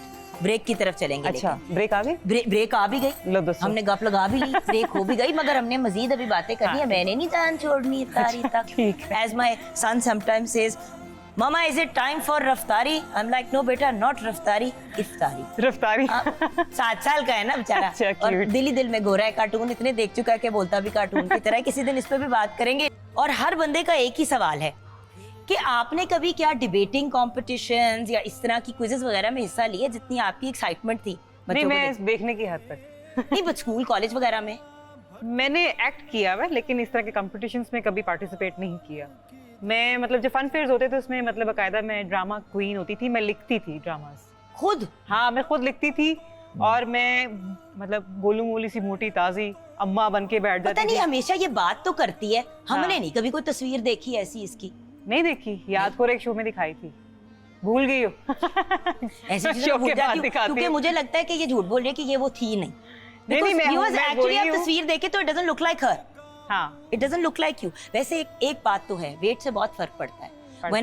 whenever I'm expecting मेरा बहुत ज्यादा वेट बढ़ जाता है, और मेरा लिटरली 35-40 किलोस, पाउंड्स नहीं बढ़ जाता है, शक्ल ही बदल जाती है इंसान। हाँ, बिल्कुल बिल्कुल। और फिर उसके बाद आपने दोबारा से माशाल्लाह ऐसे मेंटेन किया अपने आप को, जबरदस्त। Hats off to you. आपको देख के क्या लो, जब आपके बच्चे अच्छा काम करते हैं तो माँ बाप भी उस तरफ राग़िब हो जाते हैं। अच्छा, एक बात बताओ, हम अभी हमारा जो आज का टॉपिक था वो था इख्तलाफ। अच्छा, आपके घर में जब किसी चीज पे इख्तलाफ होता है, ओपिनियन में डिफरेंस आता है, तो आप लोग कैसे हैंडल करते हैं? देखो, इख्तलाफ हो सकता है, हर बंदे को हो सकता है, कोई ज़रूरी नहीं कि आप उससे मुत्तफिक हों दूसरे की बात से, लेकिन अपनी राय का इजहार करने का मौका सबको देना चाहिए, तो इसमें कोई बुरी बात नहीं है। इख्तलाफ हो जाता है बहुत सारी चीज़ों में, माँ बाप में हो जाता है, बहन भाइयों में हो जाता है। इसका मतलब ये तो नहीं कि आप लड़ाई करके बैठ जाएं, अपनी एक 1.5 इंच की मस्जिद बना कर आप साइड पे बैठ जाएं। तो उसको अच्छे तरीके से हैंडल करने की कोशिश करते हैं। मैं क्रेडिट देती हूँ मेरी माँ को, मतलब बहुत सारी सिचुएशंस ऐसी आई घर में जब बात पहुँच गई बहुत लड़ाई तक, तो वो बड़ा ज़बरदस्त तरीके से उस चीज़ को हैंडल करती हैं। तो अब हम कोशिश कर रहे हैं कि जिस तरह से वो हैंडल करती हैं, मतलब प्यार मोहब्बत से रहें, क्योंकि एंड ऑफ द डे देखिए जो आपके रिश्ते हैं, करीबी रिश्ते, वही आपके साथ पूरी लाइफ में आपके साथ चलते हैं। तो ठीक है, मेरे ख्याल से कोई ऐसी बात नहीं है। बिल्कुल सही। व्यूअर्स, जैसे कि आप जानते हैं, अब वक्त हुआ जा रहा है हमारे उस सेगमेंट का जिसका सब इंतज़ार करते हैं, सेहत कामिला, जिसमें हमारी प्यारी सी लाडली सी डॉक्टर ज़ैनब गोंदल आती हैं। एक तो इनका मुस्कुराता चेहरा सब देखना चाहते हैं और साथ साथ थोड़ी बहुत इनकी बातें भी सुनना चाहते हैं। तो dietitian, nutritionist and food technologist doctor Zainab Gondal हमारे साथ है। अस्सलाम वालेकुम। वालेकुम अस्सलाम। कैसी हैं आप मैम? बिल्कुल ठीक ठाक खाला जान। फुफो, आप क्यों बीच में बोल रही हैं? कब से बन गई? वो एक सेकंड में क्यों पकड़ती है मेरा, हमें पता होता है हमने किधर किसको छेड़ना है। ये क्या स्टोरी है? हाँ, देखो, यू आर फुफो, आई एम Okay. खाला। हाँ। खाला इज व्हाट? मासी, यानी कि मासी। हाँ। यू आर फुफो, आई हैव नो कमेंट। अच्छा सही जा रही हैं आप। अच्छा, ओके। सो अपनी सेहत का कितना ख्याल रखती हो? ऑनेस्टली बताओ। जान है तो जहान है, सीधी सी बात है। सेहत अच्छी होगी तभी हम सारे काम कर सकेंगे। नहीं, न्यूट्रिशन के पॉइंट ऑफ व्यू से बात कर रही हूँ कि प्रॉपर चीजें लेना, जैसे कि यू नो नट्स का इस्तेमाल, अपनी विटामिन्स मिनरल्स पूरे करना। बहुत ज़रूरी है, क्योंकि हम जिस तरह का काम करते हैं हमें एनर्जी चाहिए होती है, तो नट्स आई थिंक बहुत ज़रूरी हैं। कोशिश करती हूँ जंक फूड अवॉइड करूँ, फास्ट फूड वगैरह, और घर का बना हुआ खाना, वो चीज़ें मैं ज़्यादा खाती हूँ। एक चीज जो आपकी, मेरी, हम सब की क़ुव्वत मुदाफ़ियत को अप रखती है वो है विटामिन सी। और आज का हमारा टॉपिक भी विटामिन सी। अच्छा। क्योंकि होता ये है कि आप बिल्कुल ठीक जा रहे होते हैं, एकदम से आपकी तबीयत डाउन होती है, तबीयत खराब होती है या आपकी इम्यून सिस्टम कमजोर हो जाता है। उसका असर ये होता है कि फिर आपकी हर चीज जो है उससे डिस्टर्ब होना शुरू हो जाती है, चाहे वो आपकी काम की रूटीन हो, मूड खराब हो जाता है, you are not feeling well. तो नहीं, मेरे साथ ये प्रॉब्लम है, मुझे अगर खाना प्रॉपर ना मिले जो मुझे चाहिए होता है, तो मेरा मूड सख्त खराब हो जाता है। अच्छा, यू गेट हैंग्री। एंग्री एक होता है ना एंग्री, एक होता है एंग्री एंड हंग्री। हाँ। हैंग्री स्पेशली जो नाश्ते वाला टाइम होता है ना, अगर वो उसमें जरा डिले आ जाए ना। पुत्र, आजकल गुजारा कैसे चल रहा है? अब तो सहरी चल रही है, तो जब नाश्ता तो कुछ कहानी अभी नहीं। थोड़ा मुझे मुश्किल हुआ है, ये शुरू के रोजे भी हैं ना, जरा मुश्किल हो रही है कि पूरा दिन जब 12 बजे के बाद वाला टाइम आना शुरू होता है ना, तो आहिस्ता आहिस्ता आहिस्ता आहिस्ता, लेकिन उसके बावजूद चले शुक्र है मैं कि कोई जिम भी मान जा जाए। रही हूँ। बंदा कहते हैं हमें तो लगता ही नहीं है, शक्ल से लग रहा होता है कि भी रोजा लग रहा है। नहीं, It's okay। उसके बावजूद रोजा रख के मैं जिम भी जाती हूँ, अल्हम्दुलिल्लाह। कुड़ी डिगना चाह रही है। ये हमारी जिम्मेदारी नहीं। नहीं, ये सबसे बेस्ट टाइम होता है। I'll tell you one thing.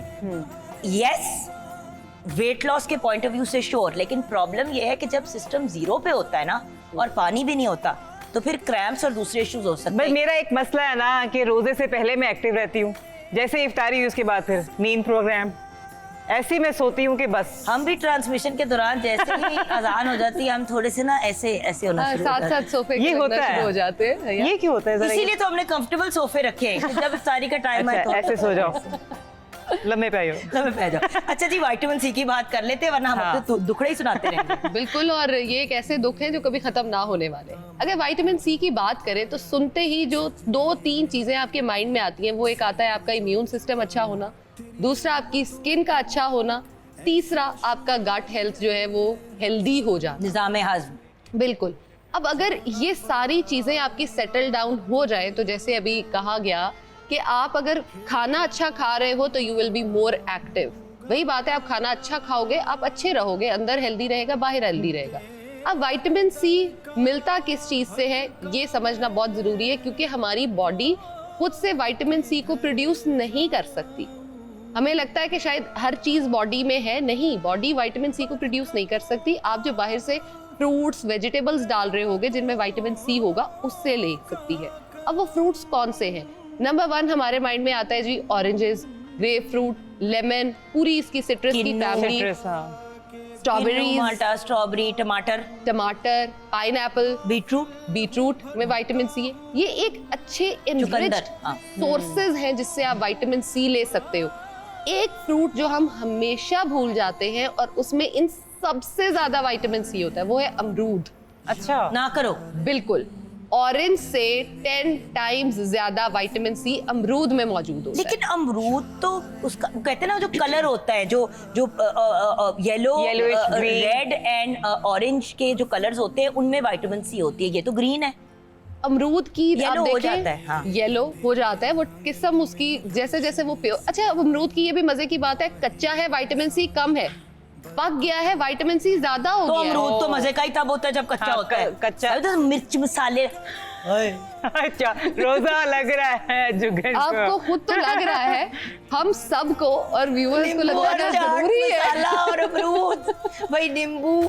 और हम बात कर रहे हैं सेहत कामिला में अबाउट विटामिन सी, और रमजान उल मुबारक में विटामिन सी का इस्तेमाल कितना जरूरी है ज़ैनब? विटामिन सी अगर आप नॉर्मल रूटीन में समझे वीकली 2 टाइम्स इस्तेमाल कर रहे हो किसी भी फ्रूट के फॉर्म में, सप्लीमेंट की फॉर्म में, तो रमजान में आपको उसको 3 to 4 टाइम्स कर देना चाहिए इन अ वीक, क्योंकि आपने सारा दिन जो है वो भूखे प्यासे रहना है। आपकी इम्यूनिटी को बहुत हाई होना चाहिए ताकि आप किसी बीमारी को, किसी वायरल इन्फेक्शन को कैच ना कर सकें और अपने रोजे एक तो अच्छे गुजार सकें और दूसरा एक हेल्दी वे में अपने पूरे दिन को जो है वो स्पेंड करें ताकि अच्छा हो। अब उसके साथ साथ विटामिन सी लेने का टाइम कौन सा ज़रूरी है, ये सबसे ज़्यादा लोग पूछते हैं। विटामिन सी अगर तो आप ले रहे हो अपने किसी टैबलेट भी टाइम नहीं ले सकते। टैबलेट की फॉर्म में अगर आप ले रहे हो तो आप उसको दोपहर को लंच के साथ लें। अच्छा, लंच से पहले ले लें, के साथ लें। मैं तो रात के खाने के बाद लेती हूँ। मेरा भी यही, एक्चुअली मैं भी यही कहने लगी थी मैं तो रात को सोते हुए टेबलेट लेती अच्छा, अब इसमें यह है कि आपके विटामिन सी की क्वांटिटी कितनी है। अगर तो वो 1000 से प्लस में है तो उसको लंच में ले आइए। अगर वो 1000 तक है तो ठीक है, आप उसको डिनर में ले सकते हो। लेकिन बहुत ज़्यादा जो हम एक्सेसिव यूज़ करते हैं और अगर आप डिनर में लेने के फ़ौरन बाद सोने की आदत बहुत सारे लोगों को होती है, तो उनमें बहुत ज़्यादा हम देखते हैं इरिटेशन होना, डायरिया होना, स्टमक प्रॉब्लम्स होना, नौजिया होना, सर में दर्द होना देखा जाता है, क्योंकि जब विटामिन सी आपकी बॉडी में एक्सेस में चला जाता है तो ये इश्यूज आते हैं। लेकिन निकल जाता है, सिस्टम से खारिज हो जाता है। बिल्कुल, लेकिन अगर आप फौरन सो जाएंगे ना तो वो भी गलत तो है, प्रॉब्लम हो excessive जाएगा ना। हाँ। थोड़ा। हाँ। अच्छा, यानी कि ज्यादा विटामिन सी भी बुरी होती है। बिल्कुल, विटामिन सी स्पेशली वो एक विटामिन है जिसको आपने 3 महीने अगर ले लिया है तो फिर कम से कम 2 से 3 हफ्तों का गैप देना है और अच्छा। फिर उसके बाद उसको आप 3 महीने ले सकते हो, क्योंकि इसकी एक्सेस हो जाना बॉडी में दैट इज ऑल्सो बैड। लेकिन अगर वो डेफिशिएंसी की तरफ जा रहा है तो स्कर्वी जैसी बीमारी होना के चांसेस हो जाते हैं, जिसमें आपके नेल्स जो है बहुत ज़्यादा ब्रिटल होना शुरू हो जाते हैं, स्किन बहुत ख़राब हो रही होती है, आपकी जो बॉडी मुझे विटामिन सी की डिफिशिएंसी है। नहीं है आपको। मैं भी यही सोच रही थी, हम दोनों मैंने सोच बहुत रहे हैं, ज्यादा बस अब विटामिन स्कर्वी सी ले लिए। का इंतजार है, बाकी तो सारा कुछ ही हो गया। अल्लाह माफ करे।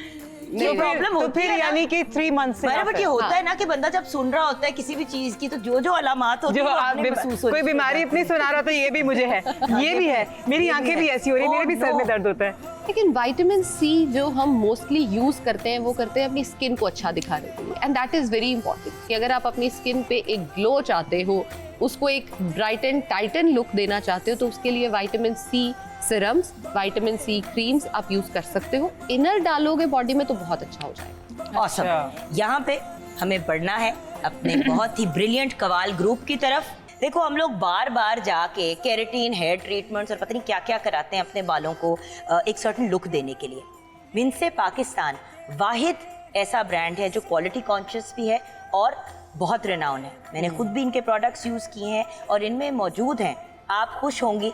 डॉक्टर ज़ैनब गोंदल, बायोटिन भी है, विटामिन B3 है और केराटिन जो बालों को बहुत ही खूबसूरत बनाता है और आपके बालों के सारे मसलों को हल भी कर देता है। तो आप भी ज़रूर इंतखाब कीजिएगा विंसे का। Vince Pakistan is amazing. अच्छा, हम बात कर रहे थे विटामिन सी की। बिल्कुल। तो मुझे ये बताइए कि खाने, एक तो आपने कहा ना कि गोली अगर आपने लेनी है तो वो, अब खाने पीने का क्या हमारा सिस्टम होना चाहिए? अच्छा, जो क्योंकि गोली भी होती है और एक वो शरबत जैसा भी होता है, बहुत से डिफरेंट तरीकों से। चूएबल भी आते हैं जो आप बच्चों में दे सकते हैं, बच्चों की ग्रोथ में ये बड़ा हेल्प आउट कर रहे होते हैं।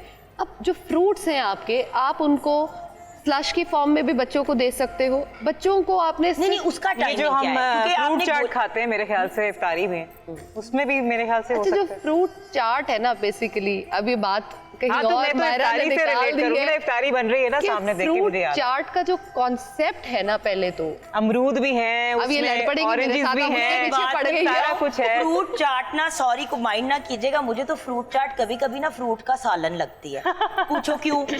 क्यों? चाट मसाले भी डालने ज्यादा है, हैं, हाँ। उसमें डब्बे का जूस भी डाल देते हैं, वो अजीब ना एक मीठा सालन सा बन जाता है। Yes. मुझे फ्रूट सैलेड अगर आप प्योर फ्रूट्स कट करके देना, कसम से मैं बहुत एंजॉय करूँ। लेमन स्क्वीज कर दें ऊपर, वो अच्छा लगता है। नींबू भी नहीं डालने वो भी की नहीं जरूरत करो, यारा, कुछ भी मतलब ना। सालन बन जाता है, फल का सालन बन जाता है। खुद सोचो एक सेकंड के लिए, चाट हल्का मसाला भी, अच्छा, नमक भी चाट, डलता है उसमें। ये मैंने Fruit. पहली दफा सुना है फ्रूट चाट को। सालन। जिसको नहीं पसंद फ्रूट चाट, उसे अल्लाह माफी दे, तो बस नहीं, खाने मुझे की तो हर बहुत चीज बहुत पसंद अच्छी है। होती है, खाने हाँ। की हर चीज बहुत अच्छी होती है, और अल्लाह का बड़ा करम है कि फ्रूट चाट खाना भी जिस इंसान को नसीब हो। मैं ये नहीं कह रही, बट पसंद नापसंद की फल अगर इतने बात महंगे करें, हो गए हैं, क्या करें?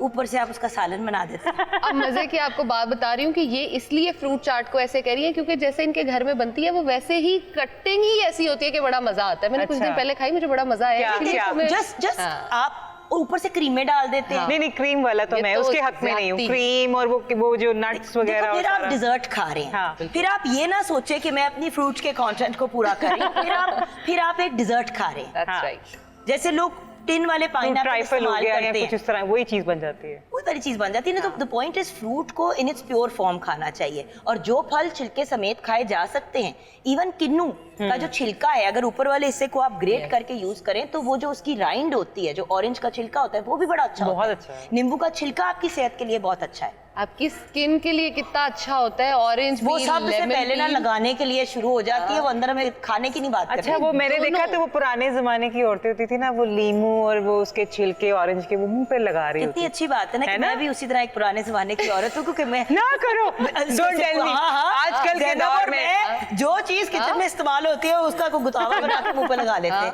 भाई हम क्यों हजारों बल्कि अब तो लाखों रुपए के स्किन प्रोडक्ट्स आते हैं बहुत भाई। महंगे होते जा रहे हैं। अफोर्डेबल बंदा प्रोडक्ट ले, और अगर अफोर्डेबल नहीं है प्रोडक्ट्स, तो ऑर्गेनिक जो आप मार्केट से खरीद रहे हैं वो घर की चीजों से बनते हाँ, हैं। खुद बना ले, आप घर में बना ले। मतलब पुराने देखे ना, बेसन लगाती थी, दूध लगाते थे चेहरे पे। अच्छा, आपने कभी व्हाइटनिंग नहीं, की मैंने तरफ नहीं रुझान किया? I want to ask you about this. भाई अल्हम्दुलिल्लाह, मुझे कोई कॉम्प्लेक्स नहीं है। मेरी स्किन कलर बहुत प्यारी है, प्रिटी है, माशाल्लाह, मैं बहुत माशाल्लाह। अच्छा लगता है मुझे।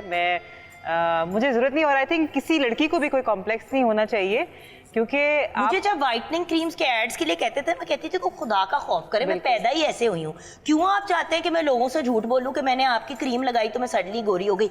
हाँ, there are creams in the market जो आपकी 2 गुना स्किन टोन को लाइटर कर देती हैं। कुछ ऐसी हैं जो बहुत ज्यादा भी कर नहीं, जाती है, वो अच्छी चीज नहीं लेकिन है। पढ़ के यूज करे प्रोडक्ट जिसमें स्टेरॉइड्स और दूसरे केमिकल्स डले हुए, वो आपकी स्किन बर्बाद बर्बाद करते हैं। स्किन डिजीज होती है, कैंसर हो जाता है। अल्लाह लेकिन माफ अल्लाह करे। ताला से बेहतर कोई क्रिएट कर सकता है नहीं इंसान नहीं, को? बिल्कुल शुक्र अदा तो करना रब चाहिए। ताला ने जब बना दिया, उसमें इतनी ज्यादा ऑल्टरेशंस लेके आना, अपने साथ ज्यादती जाती देखिए है। मैं एंटी एजिंग के, I am pro anti ageing.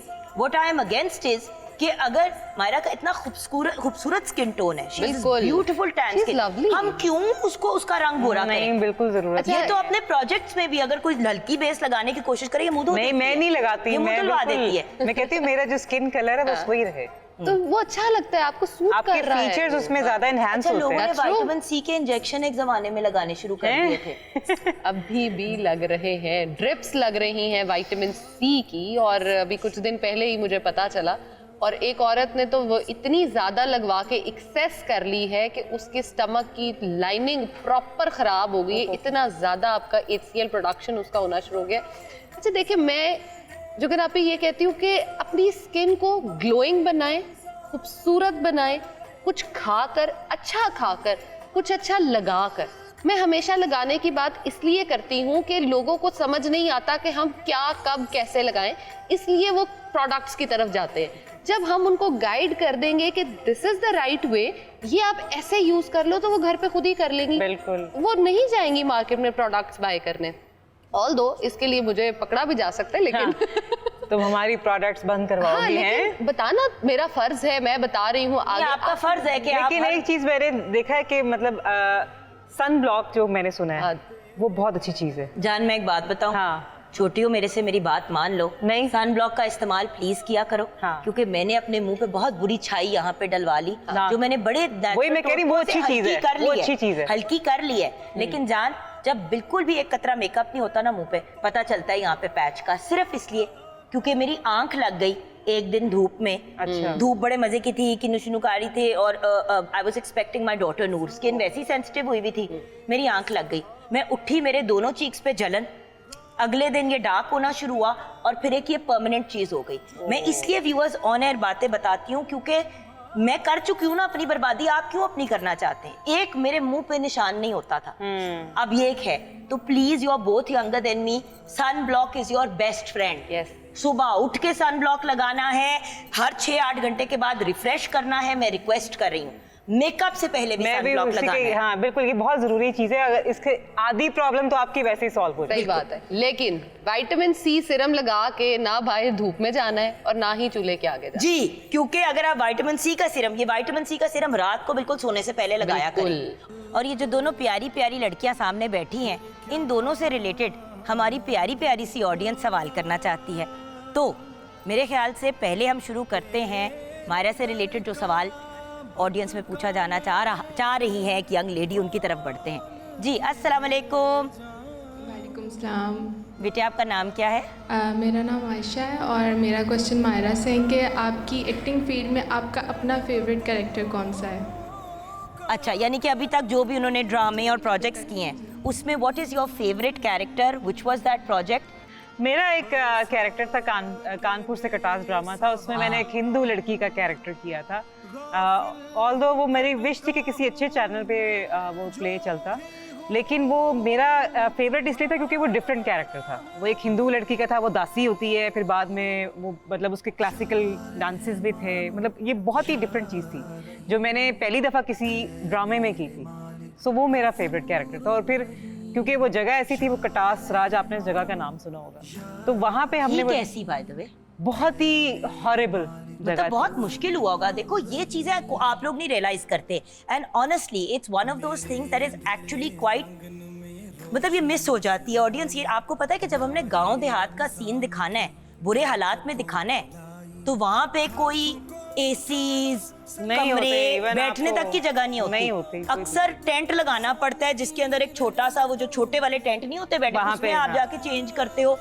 खाना पीना तपती धूप में, खाने को नहीं प्रॉपर चीजें मिलती, कितनी चीजें साथ लेके जाओ। वो ऐसी जगह थी जहाँ पे सांप बहुत ज्यादा थे, तो हमें तो वो शूटिंग करते हुए यही डर लगता था कि भी कोई सांप आ जाएगा, लेकिन नहीं आए क्योंकि वो आपसे डरते थे। नहीं, तो यही तो मैंने बताना था। सबको भी डरा देते हो। सारी जितनी क्रू के लोग थे ना, सारे एक्टर्स, उन सब ने सांप का सामना किया है। मुझे नजर नहीं आया, मुझे क्यूरियोसिटी होती तो थी, मुझे नजर आया ना सांप भी आपसे डरता है। पता नहीं क्यों नहीं आया, मैंने देखा ही नहीं। सांप को सांप सूंघ गया। एनीवे, तो अच्छा, मतलब मजे का कैरेक्टर था क्योंकि मेरा उसमें गेटअप भी बड़ा मजे का था। It was a fabulous play and I agree. I wish more people had seen it. क्योंकि वो इतना ब्रिलियंट प्रोजेक्ट था and your acting was phenomenal. Thank you so much. So I understand why it was your favorite character. ये वो character होता है जिसके इंसान ख्वाहिश करता है कि यार मुझे एज एन आर्टिस्ट ऐसा कैरेक्टर मिले। क्योंकि जाहिर है हम जो बाकी काम करते हैं वो तो वही रोने धोने वाले मामलात होते हैं, तो ये डिफरेंट चीज थी, इसलिए मेरा। अच्छा, ज़ैनब से रिलेटेड भी एक सवाल है मेरे ख्याल से। जी बेटे।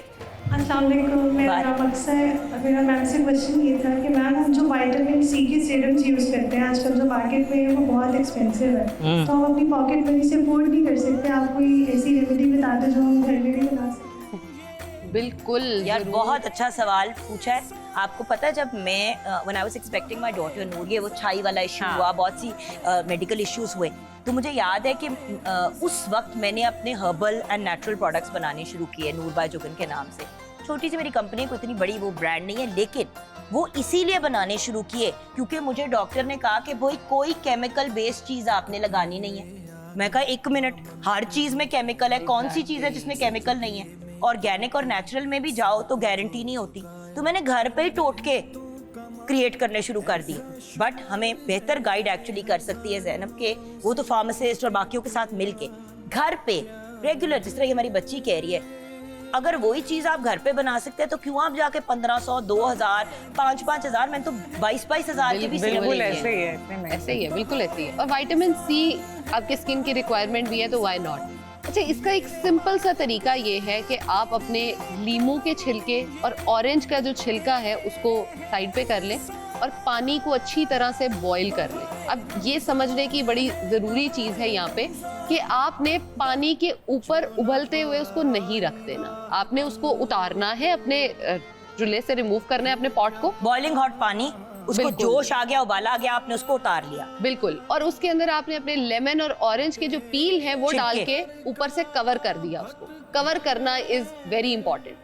आपने उसको तकरीबन 6 घंटे रखना है उस पानी के अंदर। 6 घंटे के बाद आपका वो टेम्परेचर भी नॉर्मल हो चुका होगा और आपका वो जो पानी होगा वो विटामिन सी का टोनर रेडी है घर पर। वाह, यानी कि आपने उसको एक बॉटल में डाल दिया, जिस तरह स्प्रे बॉटल अब तो मार्केट में इजीली मिल जाती हैं। छोटी वाली आपने स्प्रे बॉटल, वो नहीं जिससे कपड़े स्प्रे करते हैं, वो जो छोटी होती है जिससे खिच रोज वाटर की बोतलें अक्सर हम लोग घर में यूज करते हैं, वो खाली पड़ी होती हैं। उसी बॉटल को अच्छे से साफ करें, उसका लेबल उतारें और उसके अंदर ये भर लें और उसको फ्रिज में रखें। बिल्कुल, दिन में 2-3 दफा इस्तेमाल करें, बहुत ग्लो आ जाता है स्किन में। और आप कोई भी अपना यूज कर रहे हो मास्क, जैसे पहले वायरा ने बड़ी अच्छी बात की, बेसन लगाना, हल्दी लगाना, आप उसको जब मास्क को बना रहे हो तो उसमें पानी, दूध, दही की जगह आप इसी टोनर को डाल लीजिए। बेस्ट रिजल्ट्स जो हैं आपको मिलेंगे। और बहुत ज्यादा लोगों की, जैसे हम देखते हैं कि ये लाइंस प्रोमिनेंट होना शुरू हो जाती हैं डिहाइड्रेशन की वजह से भी। तो जब आप एक हाइड्रेटिंग मास्क देते हो, अगर स्किन बहुत ज्यादा ड्राई है तो आप उसमें ग्लिसरीन यूज कर सकते हो। ग्लिसरीन भी कर सकते हैं, वो अच्छी चीज है। यही है ना, इसी टोनर के अंदर। अच्छा, you know what I do, same toner. अच्छा, एक चीज करनी है कि जब आपने किन्नू और उसके नींबू के छिलके करने हैं ना, अंदर का जो व्हाइट एरिया है ना वो निकाल दें।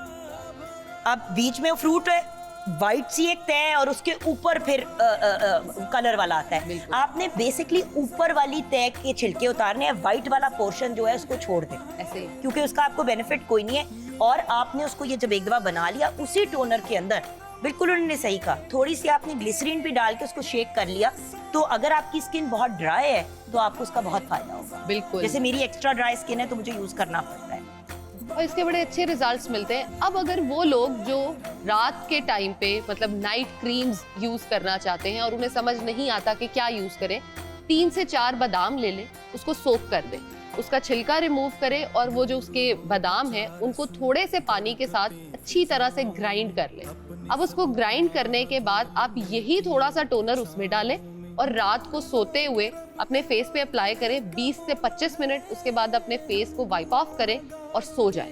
इसके बहुत फिनोमिनल रिजल्ट्स आपको देखने के लिए मिलेंगे, क्योंकि विटामिन ई होता है बादाम में सबसे ज्यादा और विटामिन सी।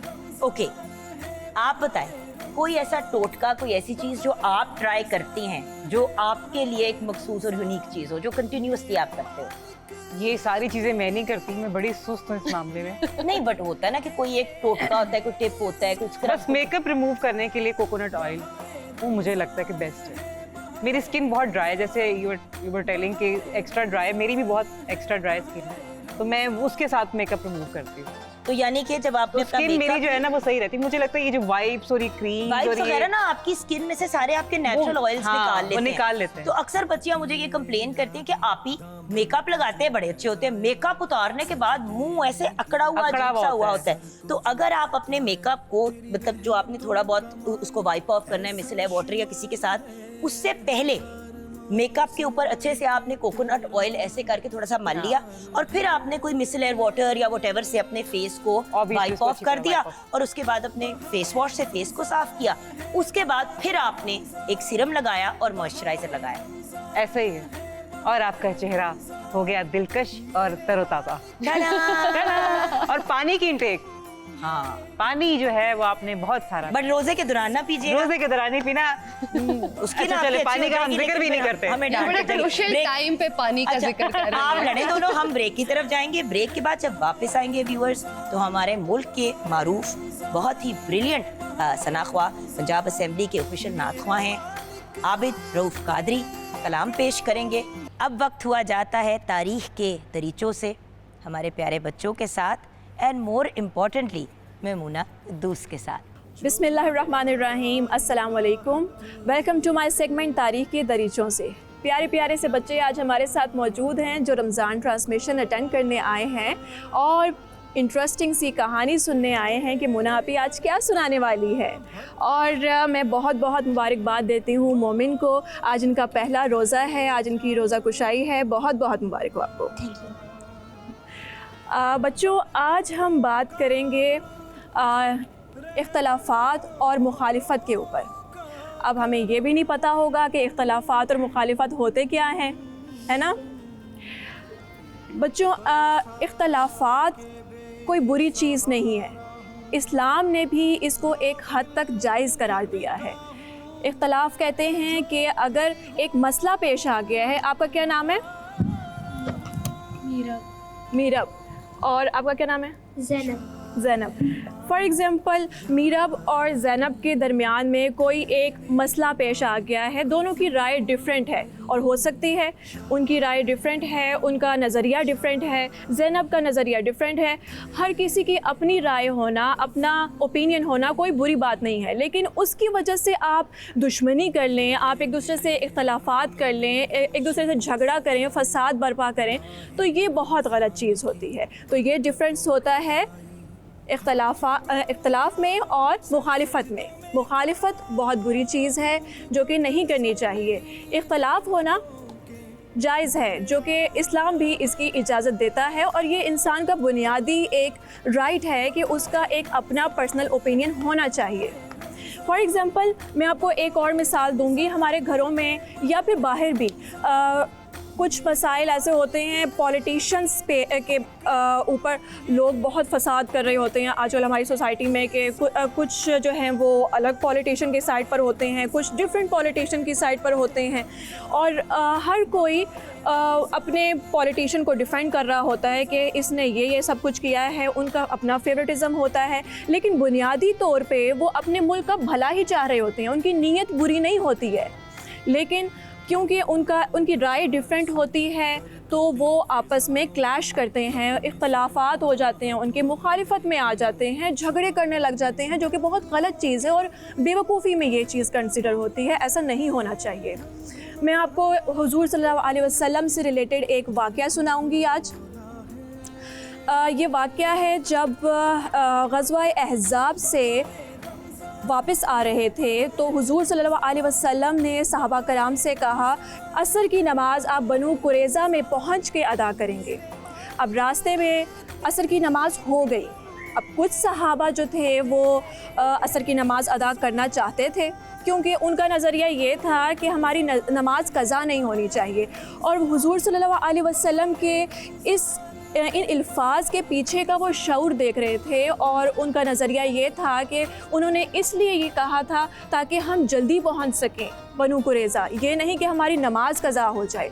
तो कुछ जो थे वो सहाबा वो नमाज अदा करना चाहते थे, और कुछ जो सहाबा थे उनका कहना ये था कि हमें हुजूर सल्लल्लाहु अलैहि वसल्लम की इस बात पर अमल करना चाहिए, उनके जो अल्फाज हैं हमारे लिए हुक्म के बराबर हैं, तो हम वहाँ पहुँच के ही नमाज अदा करेंगे चाहे वो कज़ा हो जाए। तो जब ये हुजूर सल्लल्लाहु अलैहि वसल्लम के सामने मसला पहुँचा, तो उन्होंने इन दोनों की नीयतें देखी। उन्होंने ये नहीं देखा कि एक दूसरे के साथ इख्तलाफात हो रहे हैं, इनके राय डिफरेंट होनी एक पॉजिटिव चीज़ है। उन्होंने पॉजिटिवली डिफ्रेंशिएट किया इस चीज़ को, और उन्होंने दोनों के हक़ में फ़ैसला सुनाया, दोनों को एक्सेप्ट किया, दोनों की राय को एक्सेप्ट किया। प्यारे बच्चों, जो नीयत होती है वो सबसे इम्पॉर्टेंट चीज़ होती है। इम्पॉर्टेंट चीज़ ये नहीं है कि आपकी राय डिफरेंट है तो आप जो है एक दूसरे से मुखालिफत शुरू कर दें, एक दूसरे के दुश्मन बन जाएं, वो आपका एक बुनियादी हक़ है, लेकिन आपको देखना चाहिए कि अगले बंदे की इंटेंशन क्या है, नीयत क्या है। नीयत का बहुत बड़ा रोल होता है, ठीक है। मैं इस चीज़ के ऊपर व्यूअर्स को भी मुखातिब करना चाहूँगी। हमारे घरों में भी ऐसे बहुत सारे मसाइल होते हैं। फॉर एग्ज़ाम्पल सास बहू का मसला होता है, मियाँ बीवी के आपस में क्लैशेस होते हैं। अब इसका मतलब ये नहीं है कि आप एक दूसरे से मुकम्मल झगड़े कर लें, तलाक़ों तक बात पहुँचा दें। अपनी अपनी राय होना बिल्कुल एक जायज़ बात है, घरों में अपनी अपनी राय होती है, लेकिन आप ये भी देख सकते हैं कि आपके अपने घर के लिए है आपकी राय।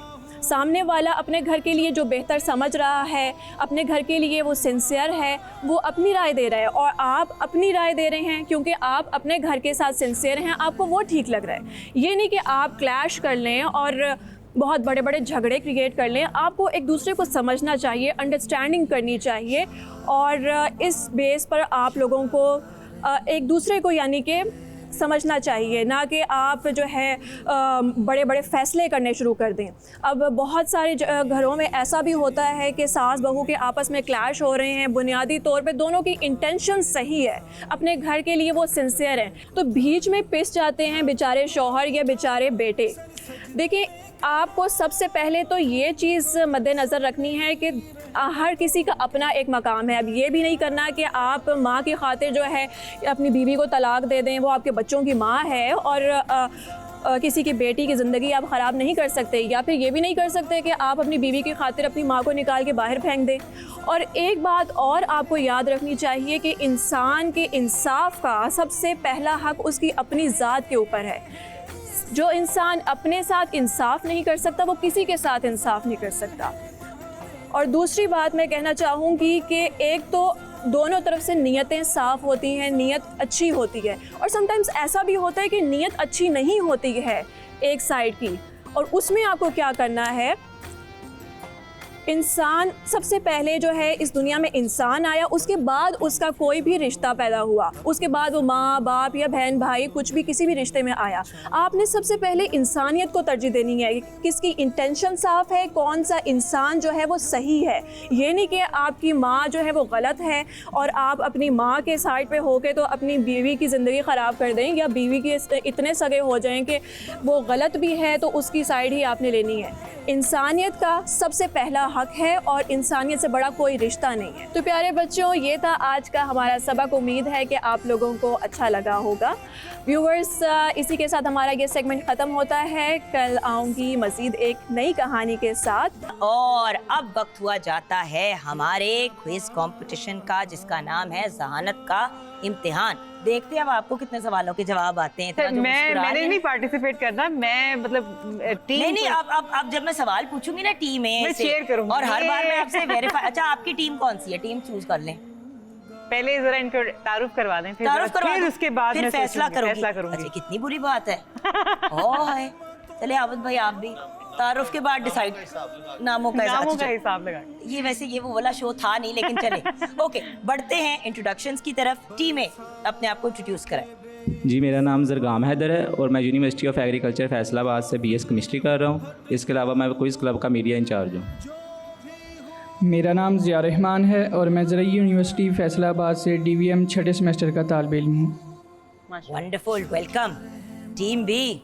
अस्सलाम वालेकुम, मेरा नाम अबू सुफियान है और मैं मिनहाज यूनिवर्सिटी लाहौर से MPhil क्रिमिनोलॉजी कर रहा हूँ। क्रिमिनोलॉजी कर रहे हो? हमें आपसे रब्ता करना पड़ेगा। बहुत सी क्रिमिनल एक्टिविटीज़ का हमें आजकल पता चल रहा है। हाँ जी, अस्सलाम वालेकुम, मेरा नाम आसमा मुमताज़ है और मैं MA उर्दू मिनाज यूनिवर्सिटी से। Very nice. I think team B, क्योंकि ये स्माइल टीम बी सिलेक्ट कर लिया पहले। मुझे पता था पहले ही से लड़की वाली टीम सिलेक्ट करनी है। आपको बाय डिफॉल्ट हम टीम ए दे। हौसला अफजाई जरूर कीजिएगा। ओके, जल्दी से रूल्स आपके साथ शेयर करती हूँ। सबसे पहले तो ये बताना जरूरी है कि हमारे इस क्विज में 2 सेगमेंट्स होते हैं। कुरान और सुन्नत का राउंड हमारा पहला राउंड है, जिसके अंदर हम 8 सवाल पूछेंगे दोनों टीम से। 8 सवाल, हर सवाल के सही जवाब पे 10 पॉइंट्स, नेगेटिव मार्किंग कोई भी नहीं है। डन? रेडी हैं आप लोग? यस। ओके, लेकिन एक रिक्वेस्ट है कि सवाल प्लीज आराम से तहम्मुल से पूरा सुनिएगा और जो आपका पहला जवाब होगा वो हमारा फाइनल जवाब होगा। सोच समझ के जवाब दीजिएगा, बट ड्रैग मत कीजिएगा। आंसर को नहीं आता तो बेशक कहते हैं कि स्किप करना है। ऑलराइट? ओके, इसके साथ साथ आज आप क्या तहफ़ अपने साथ लेके जाएंगे? करशी जामे शीरी की तरफ से हमारे दोनों जो टीम्स है वो अपने साथ गिफ्ट हैम्पर्स लेके जाएंगे, एंड जो विनिंग टीम है उनको मिलेगा स्पार्क्स की तरफ से एक बहुत ही अमेजिंग गिफ्ट। स्पार्क्स की ये स्मार्ट वॉच है, शाइन विद स्पार्क्स।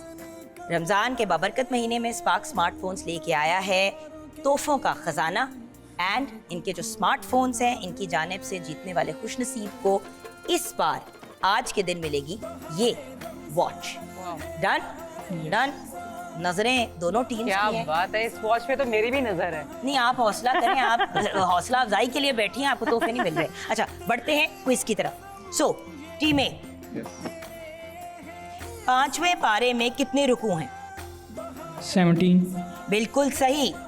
गारे हिरा किस शहर में वाक़ है? मक्का मुकरमा में। बिल्कुल सही। 5वें पारे में कुल कितनी आयात हैं? 124। बिल्कुल सही, गुड जॉब। कुरान की आखिरी सूरत कौन सी है? सूरह नास। बिल्कुल सही। 5वें पारे में किस तबके की मजम्मत की गई है? मुनाफिकून। बिल्कुल सही, मुनाफिकीन की।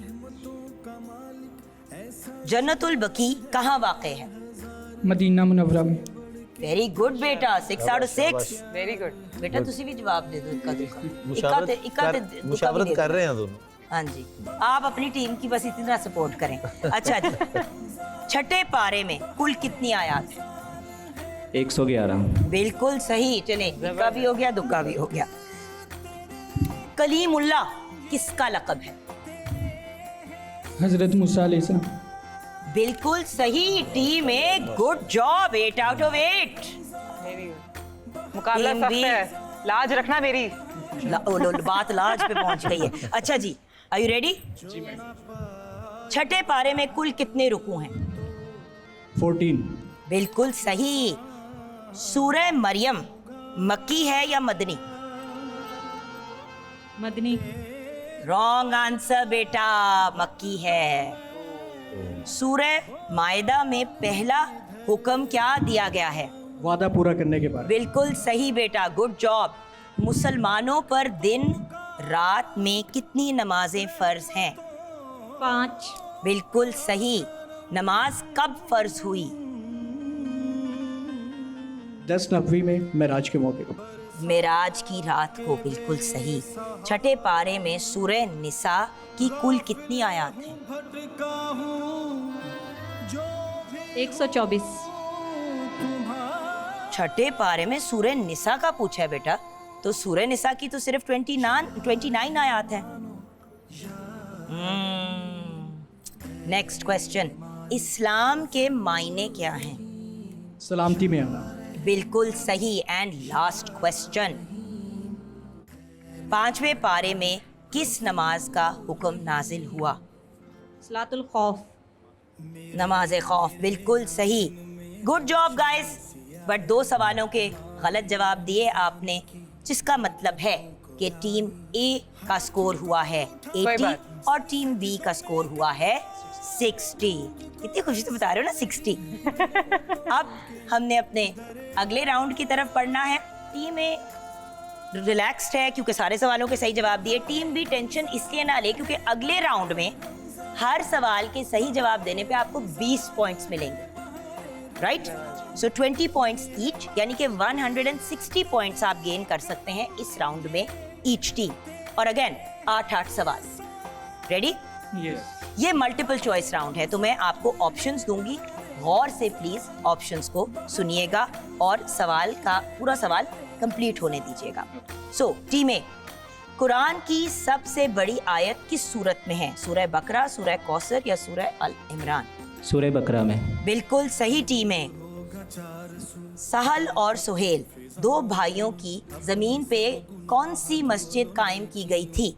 मस्जिद नबवी, मस्जिद अक्सा, मस्जिद कौसर? मस्जिद नबवी। बिल्कुल सही बेटा, वेल डन। गज़वाए बदर कौन सी हिजरी में हुआ? 2nd हिजरी, 4th हिजरी या 6th हिजरी? 2nd हिजरी में। बिल्कुल सही बेटा। वेरी गुड भाई, फैसलाबाद से आए हैं वो, तैयारी करके आए हैं। फैसलाबाद की मिट्टी क्या में बात कुछ, है।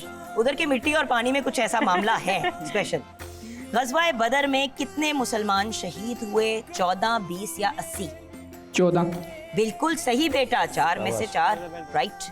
हुज़ूर पाक सल्लल्लाहु अलैहि वसल्लम खुद को किस हस्ती की दुआ फरमाते थे? हज़रत इब्राहीम, हज़रत मूसा या हज़रत ईसा? हज़रत इब्राहीम अलैहिस्सलाम। बिल्कुल सही बेटा, गुड जॉब। नेक्स्ट क्वेश्चन, हज़रत ईसा किस कौम की तरफ नबी बन के आए? बनी इसराइल, बनी इस्माइल, बनी हाशिम? बनी इसराइल। बिल्कुल सही, गुड जॉब। दुआए कुनूत किस नमाज में पढ़ी जाती है? इशा, असर या फजर? ईशा की नमाज में। बिल्कुल सही। मुस्कुराहट जरा चेक करें, घड़ी के ऊपर नजर है। आप भी शाइन विद स्पार्क्स के चक्रों में है मेरे ख्याल से। हुजूर पाक सल्लल्लाहु अलैहि वसल्लम का ताल्लुक कुरैश के किस खानदान से था? बनी हाशिम, बनी आदी, बनी उमैया? बनी हाशिम से। बिल्कुल सही। ये जो इंसाइक्लोपीडिया हमारे साथ है भाई, दोनों राउंड्स में स्कोर 100% रहा है। बढ़ते हैं टीम बी की तरफ। 100% ही देना है जवाब। 100% ही देना है जवाब। ओके, ग़ज़वा बदर में कितने कुफ़ार कैदी बने? 70, 140 या 200? 70। बिल्कुल सही बेटा। जामिउल कुरान किसको कहा जाता है? हजरत सलमान, हजरत उस्मान या हजरत जैद को? हजरत उस्मान। बिल्कुल सही बेटा। हारून रशीद ने सबसे बड़े काजी का मनसब किसको दिया? इमाम अबू हनीफा, इमाम अबू यूसुफ या इमाम मलिक? इमाम अबू यूसुफ। बिल्कुल सही बेटा। हुजूर पाक सल्लल्लाहु अलैहि वसल्लम के हवारी का लक़ब किसका है? हजरत जुबैर, हजरत उमर या हजरत अनस? हजरत जुबैर। बिल्कुल सही बेटी, गुड जॉब। सफरे हिजरत में हुजूर पाक सल्लल्लाहु अलैहि वसल्लम के साथ कौन था? हजरत अली, हजरत अबू बकर या हजरत सलमान? हजरत अबू बकर सिद्दीक। बिल्कुल सही बेटा। हिजरत की रात हुजूर पाक सल्लल्लाहु अलैहि वसल्लम के बिस्तर पर कौन सोया? हजरत अली, हजरत अबू बकर या हजरत सलमान? हजरत अली रज़ियल्लाहु ताला। बिल्कुल सही बेटा। फरिश्तों का सरदार कौन है? हजरत मिकाइल, हजरत इज़राइल या हजरत जिब्राइल? जिब्रील अमीन अलैहिस्सलाम। बिल्कुल सही बेटा। एंड फाइनली, हजरत उस्मान के वालिद का नाम क्या था? अब्दुल्ला, अफान या जुबैर? अफान। बिल्कुल सही बेटा। Very good, well done, good job. लेकिन अनफॉर्चुनेटली जो राउंड 1 में आपने 2 सवालों के गलत जवाब दिए तो स्कोर आपका 220 बना और हमारी विनिंग टीम 100% मार्क्स 240। कॉन्ग्रेचुलेशंस, आपको मिलेगी स्पार्क्स की तरफ से ये बेहतरीन smart watch. Congratulations, shine with sparks. And हमारे जो दोनों टीम्स हैं वो करशी जामी शीरी की तरफ से गिफ्ट हैम्पर्स लेके जाएंगी। ममूना, आप बताएं कि कैसा एक्सपीरियंस रहा रमज़ान ट्रांसमिशन का, बच्चों के साथ इंटरेक्ट करने का? माशाल्लाह, you're a renowned actor, you're a very very good host, लेकिन बच्चों के साथ डील करना बहुत डिफरेंट होता है, नहीं? बहुत मज़ा आया मुझे। मेरा डिफरेंट एक्सपीरियंस है, पहला एक्सपीरियंस है रमज़ान ट्रांसमिशन का, और आपसे बहुत कुछ सीखने को मिल रहा है। जिस तरीके से आप सब कुछ हैंडल कर रही हैं, और आपसे बेहतर होस्ट तो मैं नहीं हूँ, ज़ाहिर है। और बच्चों के साथ बहुत मज़ा आ रहा है, एक डिफरेंट चीज़ है। लेकिन घर में बच्चों के साथ आपका कैसा रिलेशनशिप है? बिकॉज आई नो जो आपके छोटे कजन्स हैं, और मतलब अब you are too young to have nieces and nephews, but छोटे कजन्स वगैरह जो है वो सब आपको मुनापी कहते हैं। मैं सबसे बड़ी हूँ, और मेरे से छोटी मेरी 3 बहनें हैं, तो मैं उनके साथ बहुत जॉली हूँ, बहुत फ़नी हूँ। और जहाँ पे वो, अच्छा, बड़ी बहनों की तरह वो नहीं हो? नहीं, वो नहीं हूँ मैं। हाँ, जहाँ पर मुझे उनको कुछ सिखाना होता है, जहाँ तरबियत की बात बेसिकली अम्मा अब्बा जब घर से जिम्मेदारी पड़ जाती है कि अब तुम समझाओ। बड़ी बहन जो होती है ना, माँ ही होती है। मेरी बेचारी बड़ी बहन का 2 साल बड़ी है सिर्फ मेरे से। अच्छा। लेकिन वो आपा हैं और पूरी फैमिली अब उनको आपा इधर बुलाती है। मैं आपा हूँ ना, मुझे भी आपा ही मैं बड़ी हूँ ना। अच्छा, मैं मिडिल चाइल्ड हूँ, मैंने तो हमेशा ही मैं ना इधर की रही हूँ ना उधर की रही हूँ, बच्चों के साथ। लेकिन बाकी बहुत एंजॉय मेरे है ना, मतलब मेरी नीस है, नेफ्यू है मेरा, माशाल्लाह। मैं घर जब जाती हूँ, मतलब काम से थकी हुई, उनके पास बैठती हूँ, बस मैं रिफ्रेश हो जाती हूँ, ऐसे जैसे। भाई घरों में, जिंदगी में रौनकें इन बच्चों की वजह से। एग्जैक्टली, आप अपने गम भूल जाते हैं। गम भूल जाते हैं। क्या? सो टेल मी कि अब आपकी करियर और लाइफ में क्या चल रहा है? बिकॉज मुझे नहीं लगता कि हमें आगे मौका मिलेगा ये बात करने का, तो मैंने सोचा आज आपसे पूछ लूं कि काम में क्या मसरूफियत चल रही है, क्योंकि मुझे पता है ट्रांसमिशन के साथ साथ भी आपकी शूट्स चल रही हैं। जी, आजकल ईद कलेक्शन के लिहाज से फैशन शूट्स चल रहे हैं, और मेरा एक ड्रामा ऑन एयर है दाऊ ड्रामा ऑनर है और बहुत जल्द फिल्म आने वाली है जो कि लंदन में शूट हुई है और मेरी करियर का बेस्ट एक्सपीरियंस है वो। ज़ाहिर लंदन जो जाने को मिल गया मुफ्त में। हम तो टिकट को ही प्राइसेस देख के तरह निकल जाता है कि बट आई एम हैप्पी कि मैं पहली दफ़ा रमज़ान ट्रांसमिशन कर रही हूँ और आपकी शागिर्दी में कर रही हूँ। आपसे बहुत कुछ सीखने को मिल रहा है। मेरे से प्लीज कुछ ना सीखना, मैं बहुत ही बहुत अच्छी चीज़ मुझे सीखने को मिल रही है। और मैं हमेशा से चाहती थी कि मैं दूसरों को ना बल्कि अपने से छोटों को तरबियत दूं, आपा वाला रोल अदा करूं। मुझे इंस्पायरिंग और मोटिवेशनल। बेटे जब शादी हो गए, बच्चे हो गए तो तब सारा कुछ ये कर लेना। अभी आप इजी हो जाए, अभी आप रिलैक्स करके आप भी बन के ही चले। वो तरबियत वाला हो गई। ऑनेस्टली जब पूरी तरबियत की जिम्मेदारी पड़ जाती है ना एज अ पेरेंट, तो दिमाग के पटाखे उड़ जाते हैं। ये हम समझ सकते हैं। मुझे पता है ना, मेरे बहन भाई मैं उनको देखती हूँ, कहते हैं हाँ, तुम्हें पता चलेगा। आप अभी बचे हुए, अभी आप इजी हैं। anyway, बच्चों की तरफ बढ़ती हूँ क्योंकि हमारे पलाले से बच्चे हमारे साथ हैं रोज़ा कुशाई के, और रोज़ा इफ्तार करने के लिए बच्चे हमारे साथ हैं। मेरी प्यारी सी लाडली सी अशर भी हमारे पास आ गई। थैंक यू मेरी जान। आऊज़ु बिल्लाहि मिनश शैतानिर रजीम, बिस्मिल्लाहिर्रहमानिर रहीम, अल्हम्दुलिल्लाहि रब्बिल आलमीन वस्सलातु वस्सलामु अला सय्यिदिल अंबियाई वल मुरसलीन। या रब्बिल आलमीन, हम इज्जो इनकिसारी का इजहार करते हुए आज तेरी बारगाह में फिर से हाजिर हैं और शुक्र बजा लाते हैं कि तूने हमें 5वां रोज़ा भी मुकम्मल करने की तौफीक व सआदत अता फरमाई।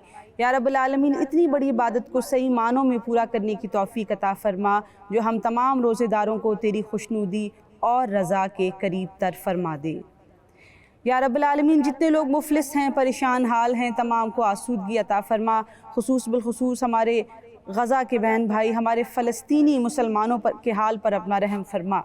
या परवरदिगार आलम, मुल्क पाकिस्तान के जुमला मसाइल, जुमला अंदरूनी और बैरूनी मामलात में हमारे हुक्मरानों की ताईद व नुसरत फरमा और इनकी सियासी बसीरत में इजाफ़ा फरमा।